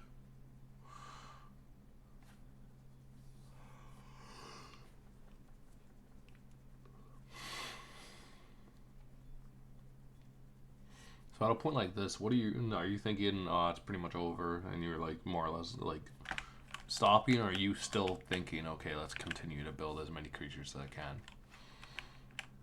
Yeah, I mean, it looks like, I have control of the entire middle. I'm not too concerned, but obviously keep up the creature production just in case. Well, we are hopping into our next match. On Furor. On Furor, indeed. There's no telling what evil plans our enemies have afoot. So you are going to be at the top there, he is going to be on the bottom. Do you find it matters really which side of this map people have? I find people in the bottom tend to get pushed in a lot more often.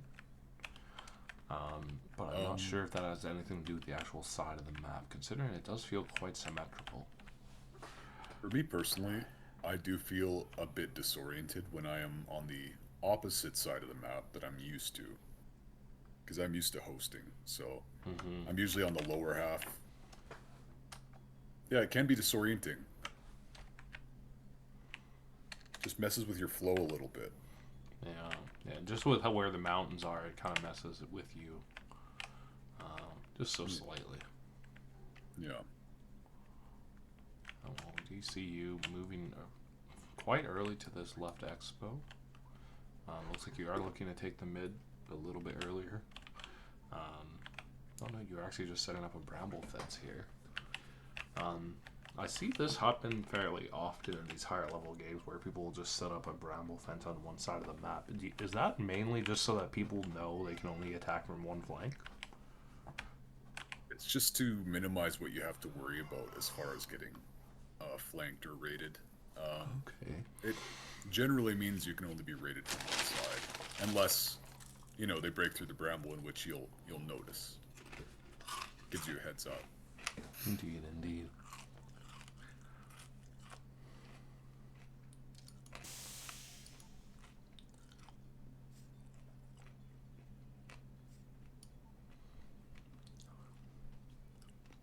So you guys are about even at this point in the match.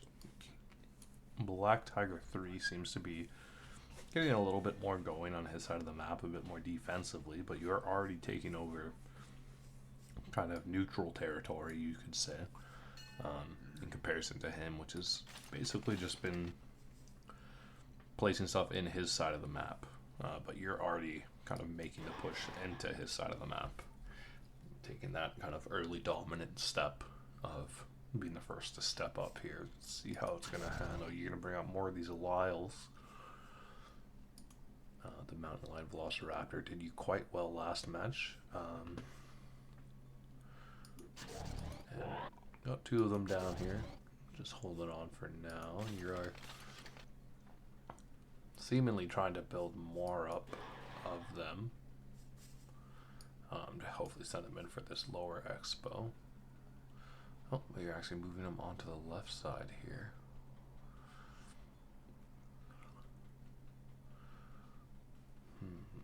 Okay, so it looks like you're now moving to the right. Maybe just trying to navigate where he has expanded just yet, because you don't yet have that information. Oh, you do have the blue-tongued skink coming in to help out your boy Lyle. Doing a fair amount of damage, but quickly getting shredded down by these electric eel gazelles. Quite strong level 2 units from the side of Black Tiger 3 thus far. He actually hit me with a plague, which really decimated my units really quickly. Yeah, especially with them being so.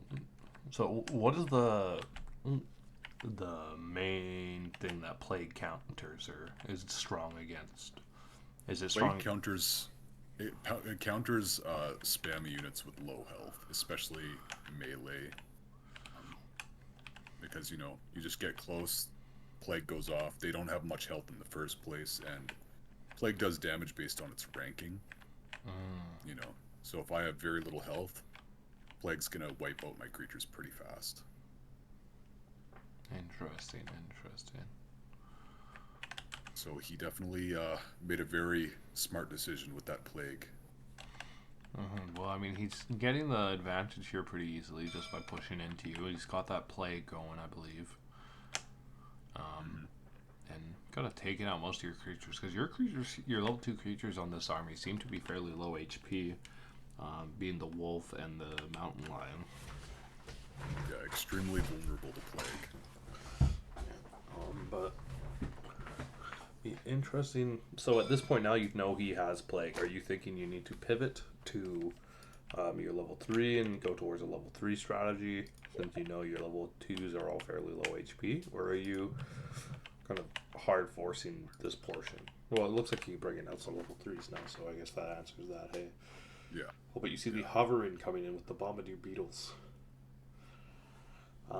As everyone should be aware at this point, hovering has been soft banned from the tournament, aka used at your own risk, as it has been known as one of the abilities to crash people's games on occasion. So Black Tiger 3, willing to take that risk of it crashing your game.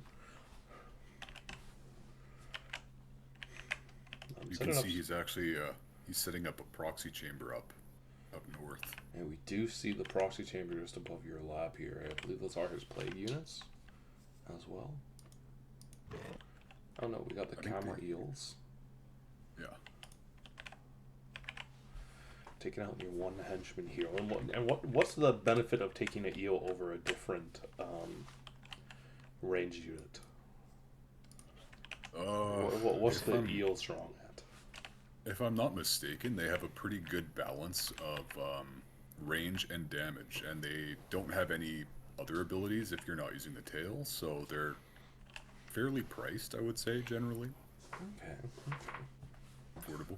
It's always interesting to break down why people want to use a certain range unit type rather than another. For example, with these rock artilleries, they'll do all those extra damage to structures and be super strong in that sense,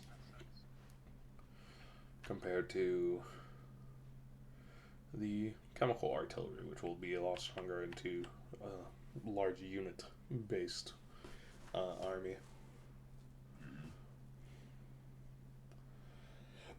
With less structures. Yeah, I really was not sure what Black Tiger was up to, so I definitely was doing some pretty poor... I was making some poor decisions, that's for Well, sure. it appears he has fully rushed your lab area here, and you're still kind of pushing into a bit here, but not looking too good for you at this point. With his creatures To be kind of fair, taking over your lab area. I did have control of mid, but like I said, I don't know, I hesitated. I just wasn't sure what he was doing.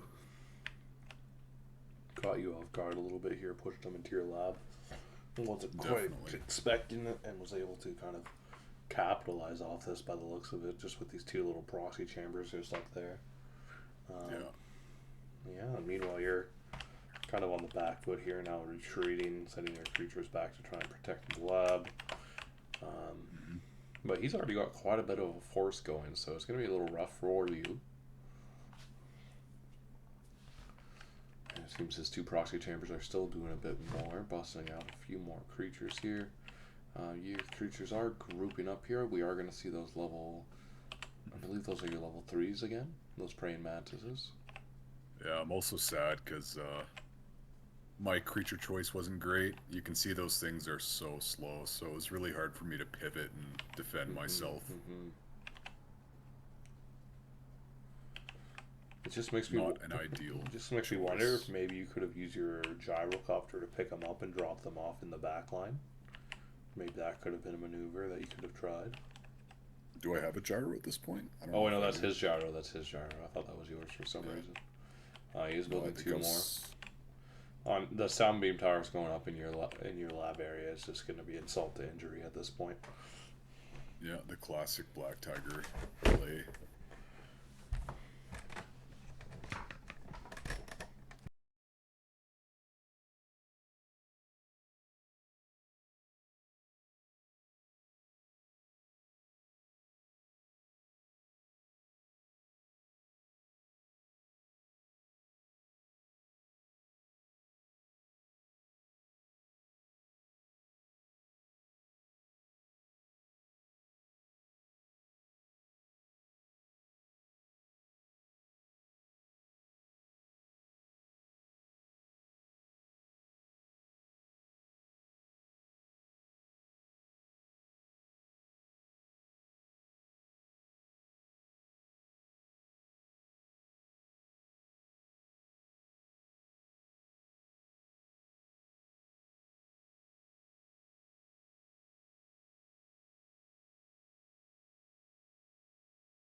Yep.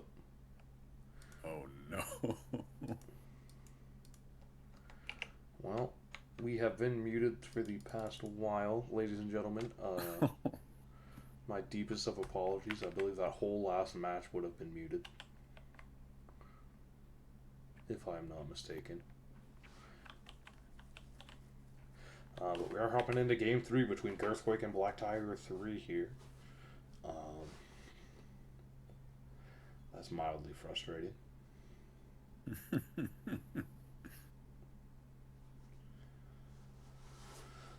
But yeah, so we're just hopping onto this one. We were just discussing with Girthquake here how this map being a little bit more close quarters forces you to vary your strategy coming into this match. Based off the last one, which you got a bit overwhelmed there with some of Black Tiger 3's less than standard tactics, let's say. Yeah.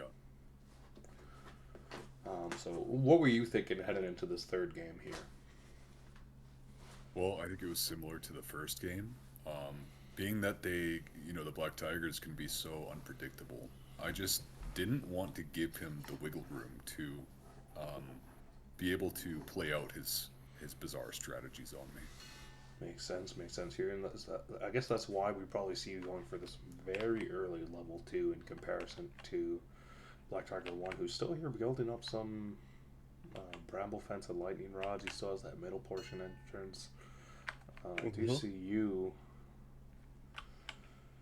sticking to your side of the map thus far, but see what you're going to pull out here. You got your first creature dropping in here. We got the Cone Nip Pincer. This is the cheetah praying mantis. Yep. And what's the thought process with the Cone Nip Pincer here? What's his use case here? So, seems how he hit me with Plague very effectively in the last match. I was running the immunity as well as the speed and the fast aggression. But he quickly responded with the quill burst here, which I'm guessing you weren't expecting. Well, I can't say I wasn't expecting it, but yeah, maybe I wasn't. You know, it wasn't the first thing that came to mind. But well, I do see you pivoting to a Cant Eater setup here. Yeah, that's right. So, why'd you do that here? And walk me through the thought process, just for everyone watching. Well, despite the Cant Eater being very glassy, seeing that he had Quill Burst, I was like, well, I don't want his creatures to get close. If I can amass enough Cant Eaters, he's going to have a hard time getting close to me. Well, I see you moving them directly into the lab area here. And avoiding the skirmish up here. And you know he has the creatures up there, but you now knowing that he doesn't have creatures here, and you're targeting his lightning rods. So you're hopefully trying to cut off some of his econ early here, and you know his creatures won't be able to get there through this direction without him breaking his own fence. So, but we do see the Plague unit get in there, and does it get it off? I don't think it did get it off there. Yeah, even the Plague unit is going to have a hard time reaching my units. Yeah, and we do have a fair amount of your units as of right now. Anyway, with already upgraded ranged attack. It looks like at this point you're defending his lab, which is going to be a hard pill to swallow if you're Black. I love that the Cant Eaters are using the fences, his fences, for themselves. Mm-hmm. Yeah.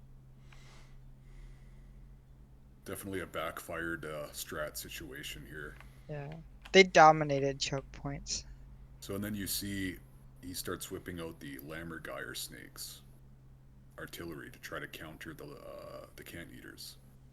Sir Schliebel.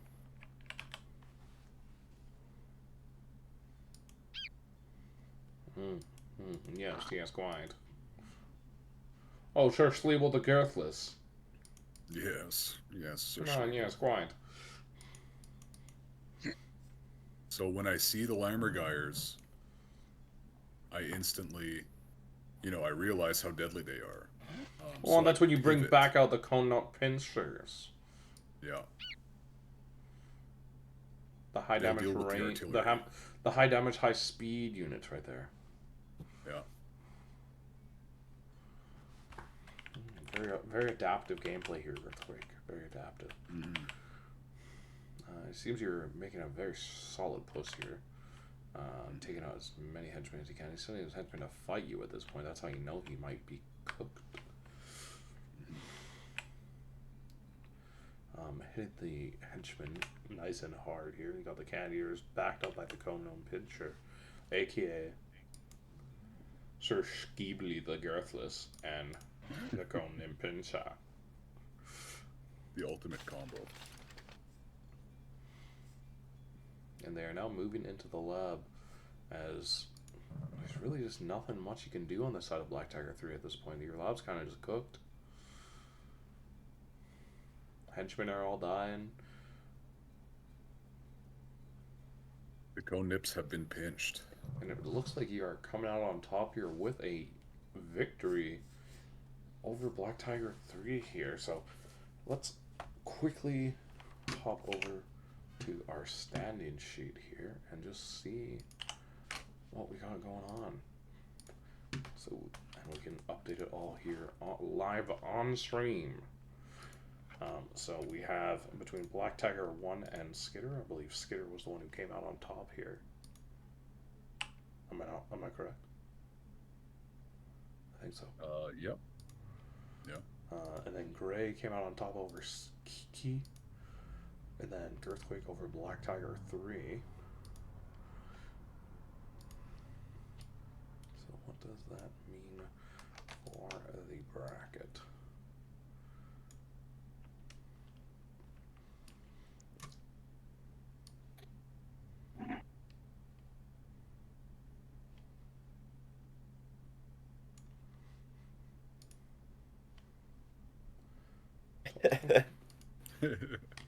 This is not scuffed at all. Oh, don't worry. It's totally not scuffed, bro.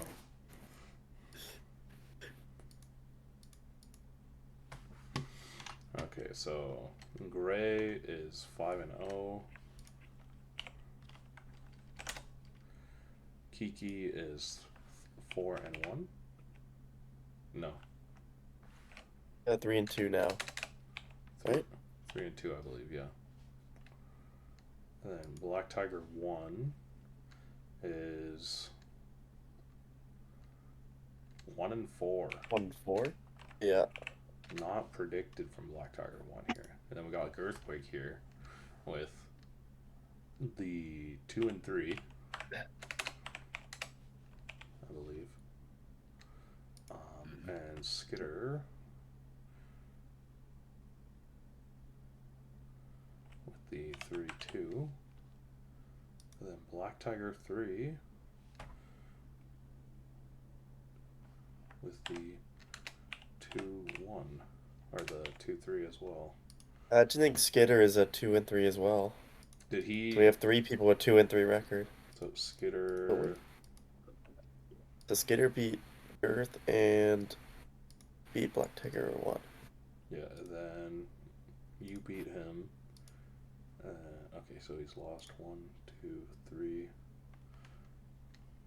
So Skitter is 2-3. Yeah. Looks like both Girth and Skitter, their tournament started out rough, but then they both made a comeback in the final 2 weeks. I need to adjust this here, but I want to get the match scores in as well. But for now, I'm just gonna get the order correct for people.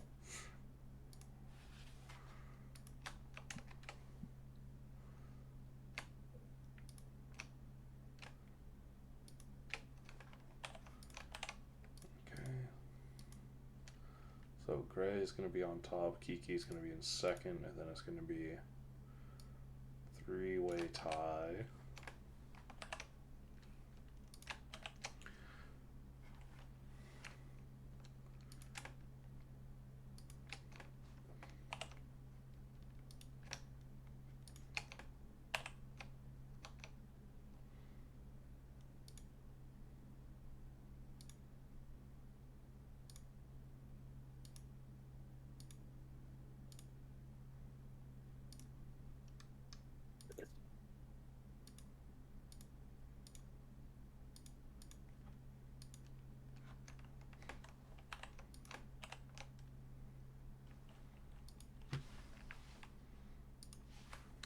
Okay, so that's that.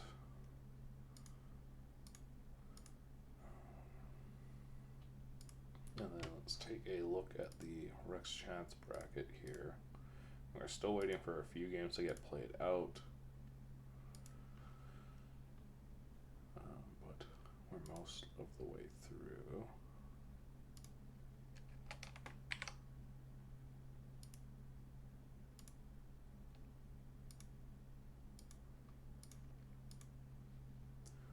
I believe, yeah, so we're, oh, that's why we only had one match this week from the Rex bracket for this actual week's matches. That's why it was so little. Because we are still waiting on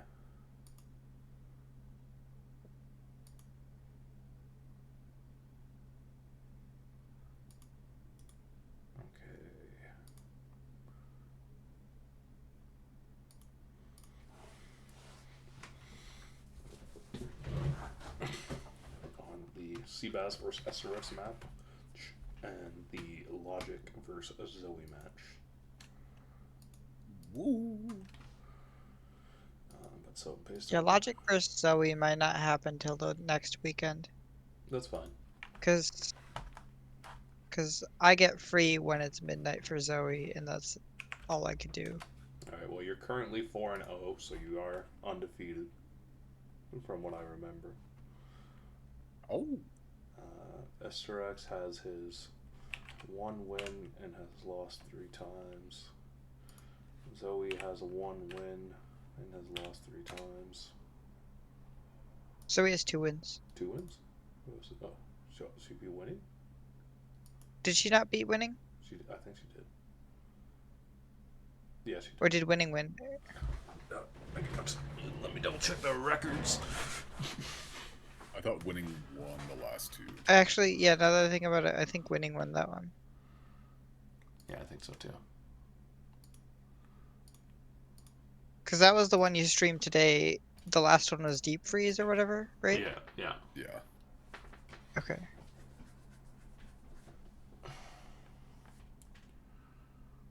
Okay, so Zoe lost to Esterex, Zoe lost to Seabass, Zoe lost to winning, Zoe beat Sproob, and Zoe has to face you still. Okay.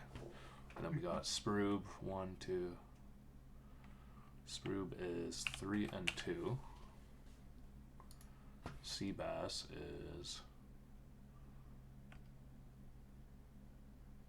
1, 4. No, 1, 3. He hasn't played all of his weeks yet. And then we got winning, who is 1, 2, 3, 1 right now. No, 3, 2. He's played all of his matches.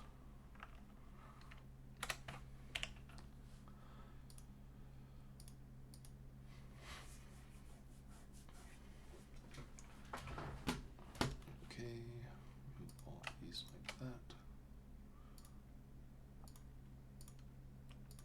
that. Is the henchman brackets falling apart or no? I don't even really want to talk about it. So Players Logic just disappearing. Logic maintains the lead, followed by Sproob and winning.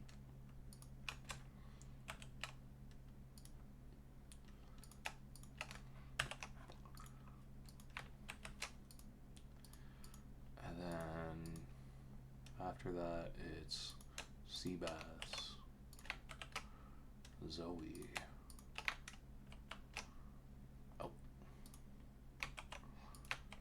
Zoe and Asterix.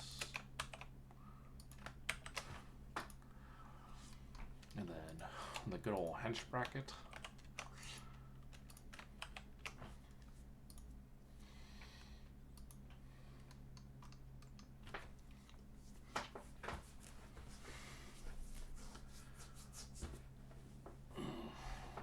So we got Papa Delta 1-1, Paulique 0-2.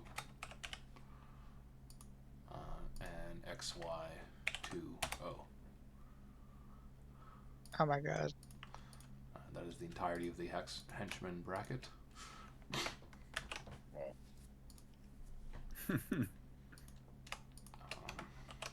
Yeah, good showing for my fellow shinters.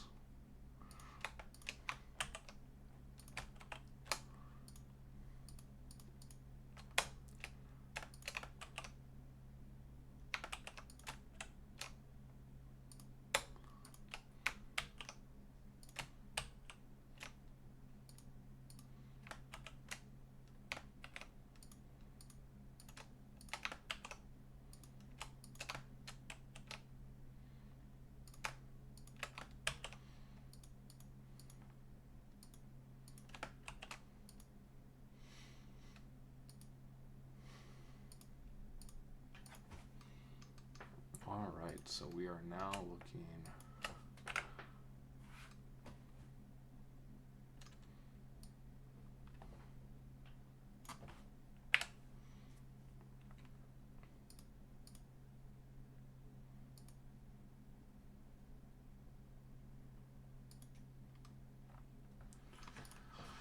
Alright, so people who have secured their spot in the Upton bracket playoffs are Gray and Kiki. Then we have a 3-way tie for third and fourth.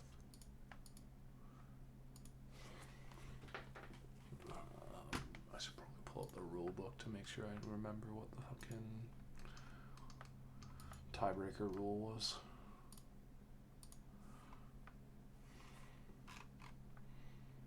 Is it based on who beats who? I think it was. In the result of a 3-way tie, players will play a single best of 1 to determine to determine seeding. Oh. What did I even mean by that?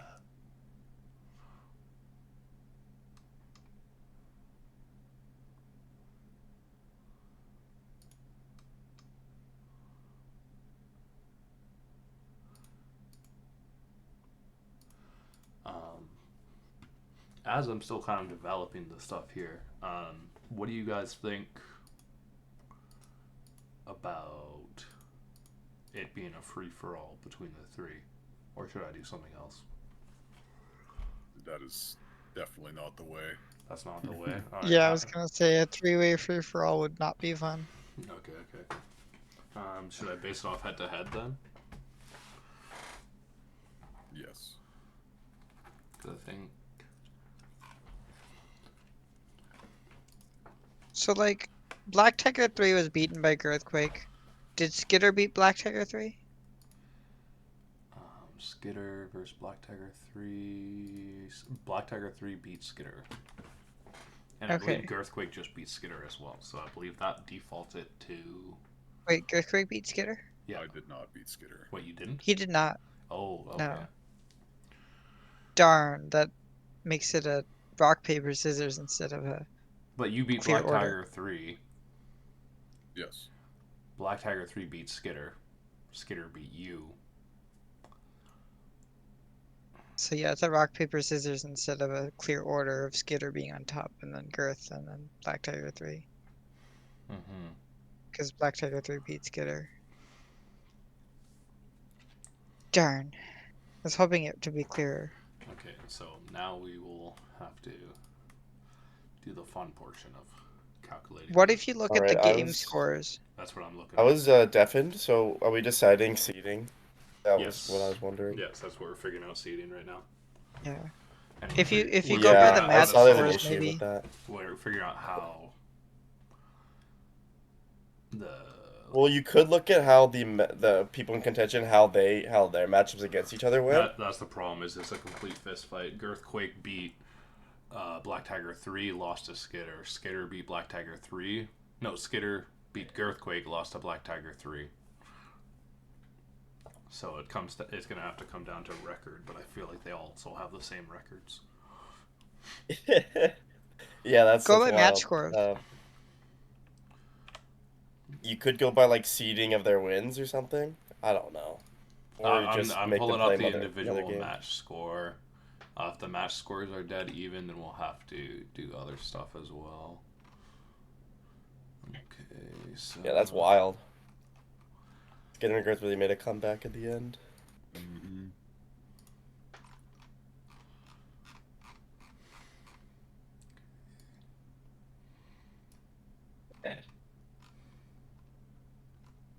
And then is there also that same issue in the one of the other brackets too? The other brackets haven't been fully finished. The hedge bracket has, but... What games are we waiting on the Rex Chance bracket? Let's take a look Seabass here. and Extra X, and then me and Zoe.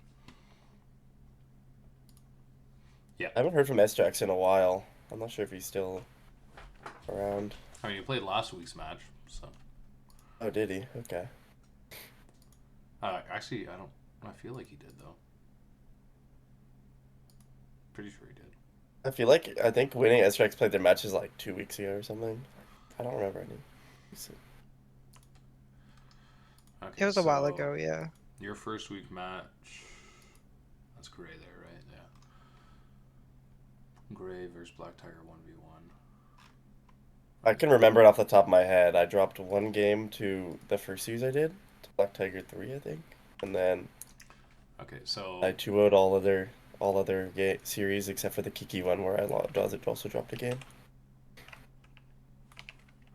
Okay, so Black Tiger 3. Okay, so week 1, you 2-1. 2-1, yeah. And then with Girth, did you 2-1 as well? It's 2-0. 2-0? Yeah, Girth fell off. Yeah. And then you versus Skitter, was that 2...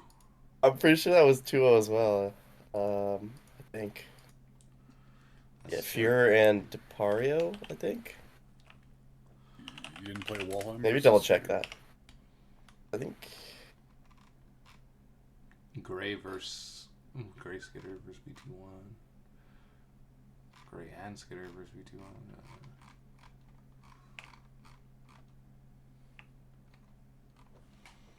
It's probably in a different channel than this one. Yeah. Just you can do like user gray has file something like that. Yeah, I could check actually. Gray versus Skitter 2-0. Okay. I have to figure out like a better thing to do for this, for like match reporting and stuff, making it more automated. We could DM him to you instead. I mean that's how it's supposed to be done in the first place. I think that's what it says. Matches will be streamed whenever possible. Showcast by myself. Oh wait, no, I posted something. I think when I decided to go off replays and not live, I think I commented about how it should be DM'd to me or something, but I can't remember. Okay. But even then, I'd still have to physically update them each time, which is somewhat annoying. Today, Here, today I'll was help you. 2-1 I'll help for you figure out Kiki, the right? match score. What was that? Against Kiki, it was 2-1. Yeah. I lost the first game. And then Black Tiger won 2-1. It was 2-0. 2-0. Okay, and then alright, now let's do Girthquake's setup. Was it 2-1 versus Black Tiger 1 in week 1? Yeah. 2-1.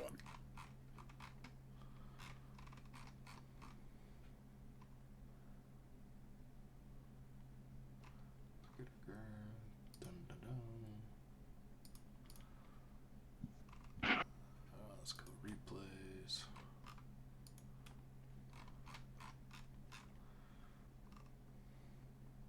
Yeah, it was 2-1.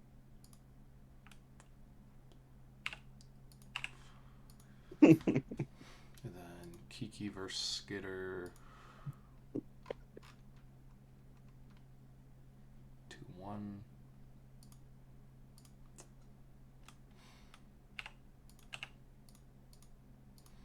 And Kiki BT.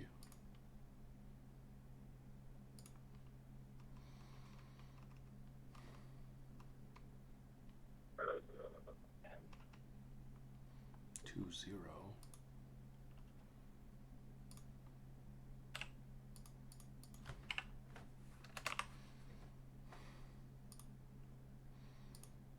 And then Kiki versus you, Girth. Did you win that? 2-1 or 2-0? Versus Kiki? Yeah. That was 2-1, wasn't it? That was 2-1. Yeah, I think it was 2-1. Yeah. Alright, then we got Black Tiger 3 versus Skitter. Black Tiger 3 versus Skitter. That's a 2-1 game. I feel like most of them are 2-1. Yeah, the majority Correct. are 2-1. Well, the Very Black close Tiger, games. the Civil War, Black Tiger on Black Tiger violence. That's got to be 2-1. I think I remember. I remember that series was really funny. It was a very funny series. Versus Girth Man.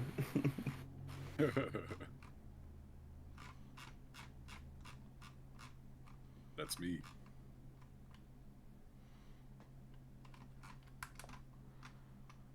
You go by so many names that finding your games is hard. You can go by Niel, Yeah. Girth Man, the Boomerang. The old Yeah, I miss when Boomerang you just Tyson. had one name. One. Sorry. I'm sorry, Logic. I'm sorry this distresses you so. I mean, you also go by Petrify too, so I mean, that was your technically, original. technically doesn't go by Petrify. Like technically, like that. I mean, yes, but no. In my how I He used think. to. That's like his band name, not like. I don't His think Discord account was Petrify originally yeah, when we true. were on Blaze's server. Uh, And his you actual 2-1 Discord to name is BT3? Petrify34. Wait, Kiki looked like he 2-0'd BT3. 2 I'm checking right now. Yeah. Yep. I know he beat 2. And then Skitter versus Girthquake. I think that was That's 2-1. a 2-1. Yes. And I then know that. Skitter BT1. I think that was a 2-1 as well. Yeah. From today. Okay, so now There we let's plug these numbers in. So Kiki has. Well, I guess I only really need to. I might as well do all of them though. So you have 2, 2, 2, 2, 2. So you have.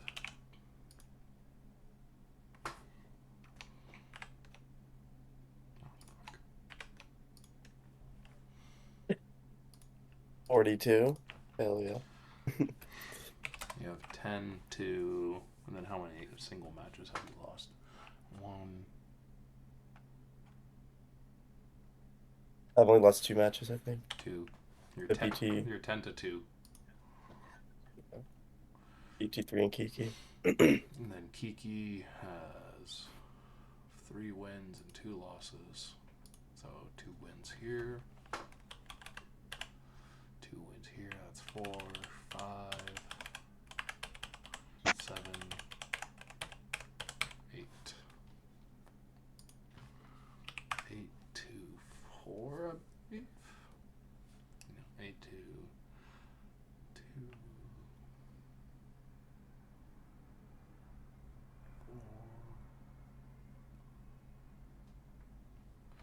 8 to 5. And then Black Tiger 3. We're looking at 1 win, 2 win. So 3, 5, 0, 1. So 4, 5.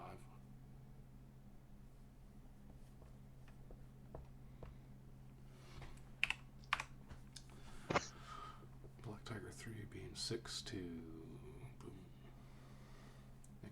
So that's 2 there, 2 there.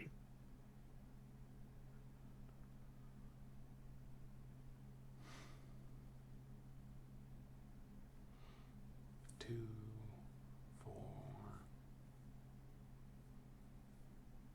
6, 7. Wait, no.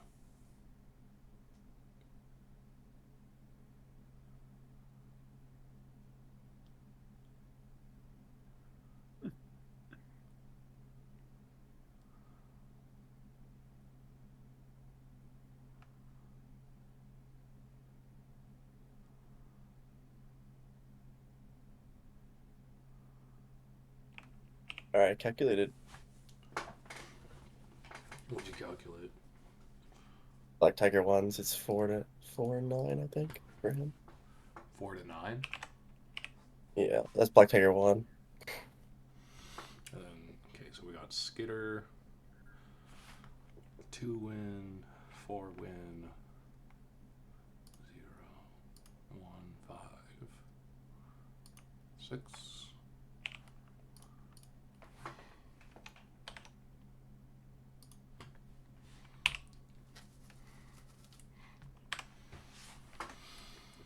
So 6 to.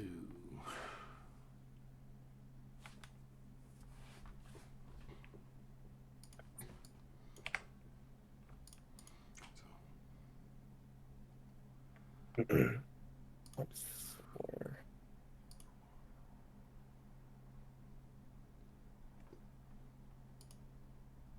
3, 5.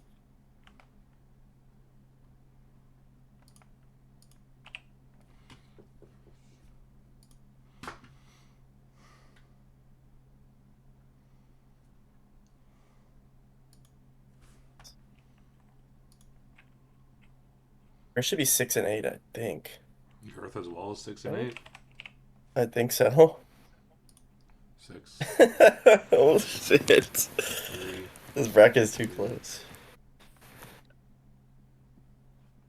Yeah, it's a little. Fuck off. It's 6-8. They're all 6-8. Oh.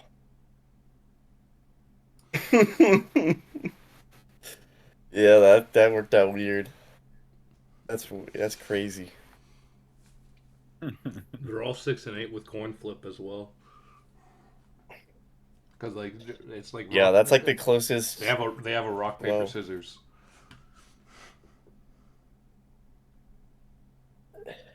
Because Black Tiger 3 beat Skitter, and Girthquake beat Black Tiger 3, but Skitter beat Girthquake.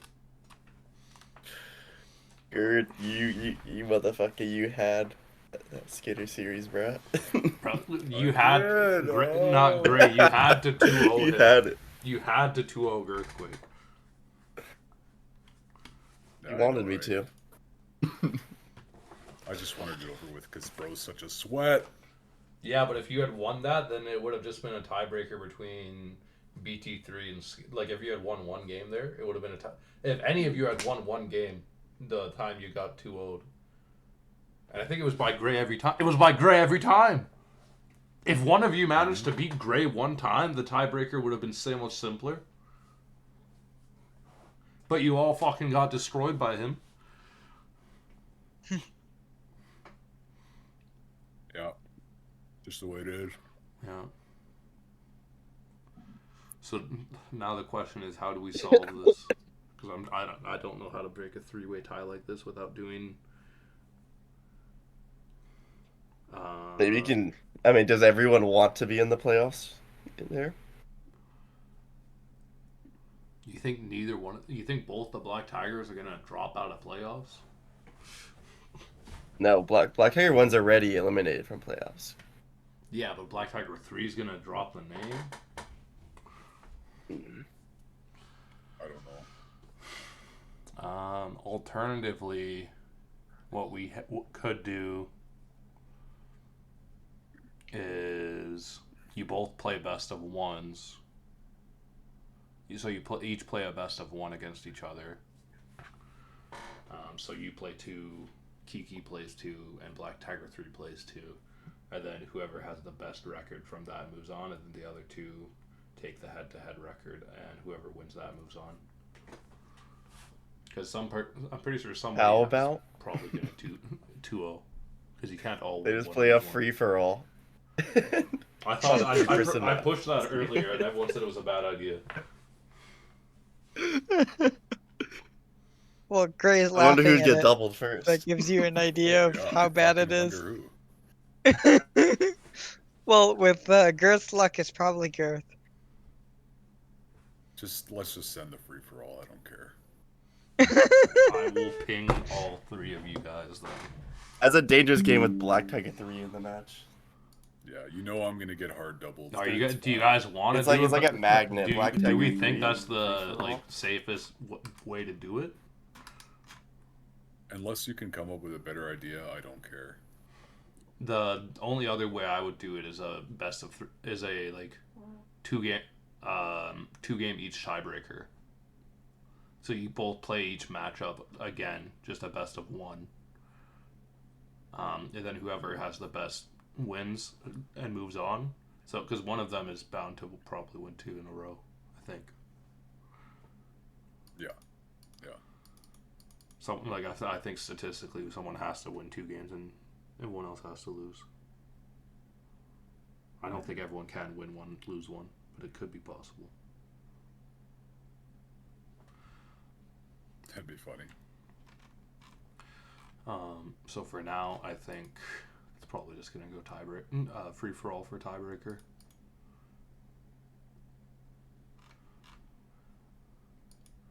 But we can hold off on it. I don't want to ping everyone because I know it's later for them than it is for us, or earlier, depending on how you look at it. But we also do have a 3-way tie for last place right now in Rex Chance.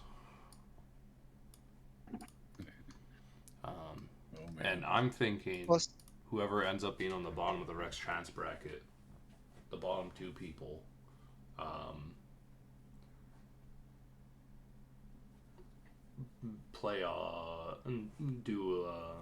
do a mini playoff bracket with the players Taylor, from this problem's gonna solve itself because CBS and Esterex are gonna play each other, and then their scores will be uneven.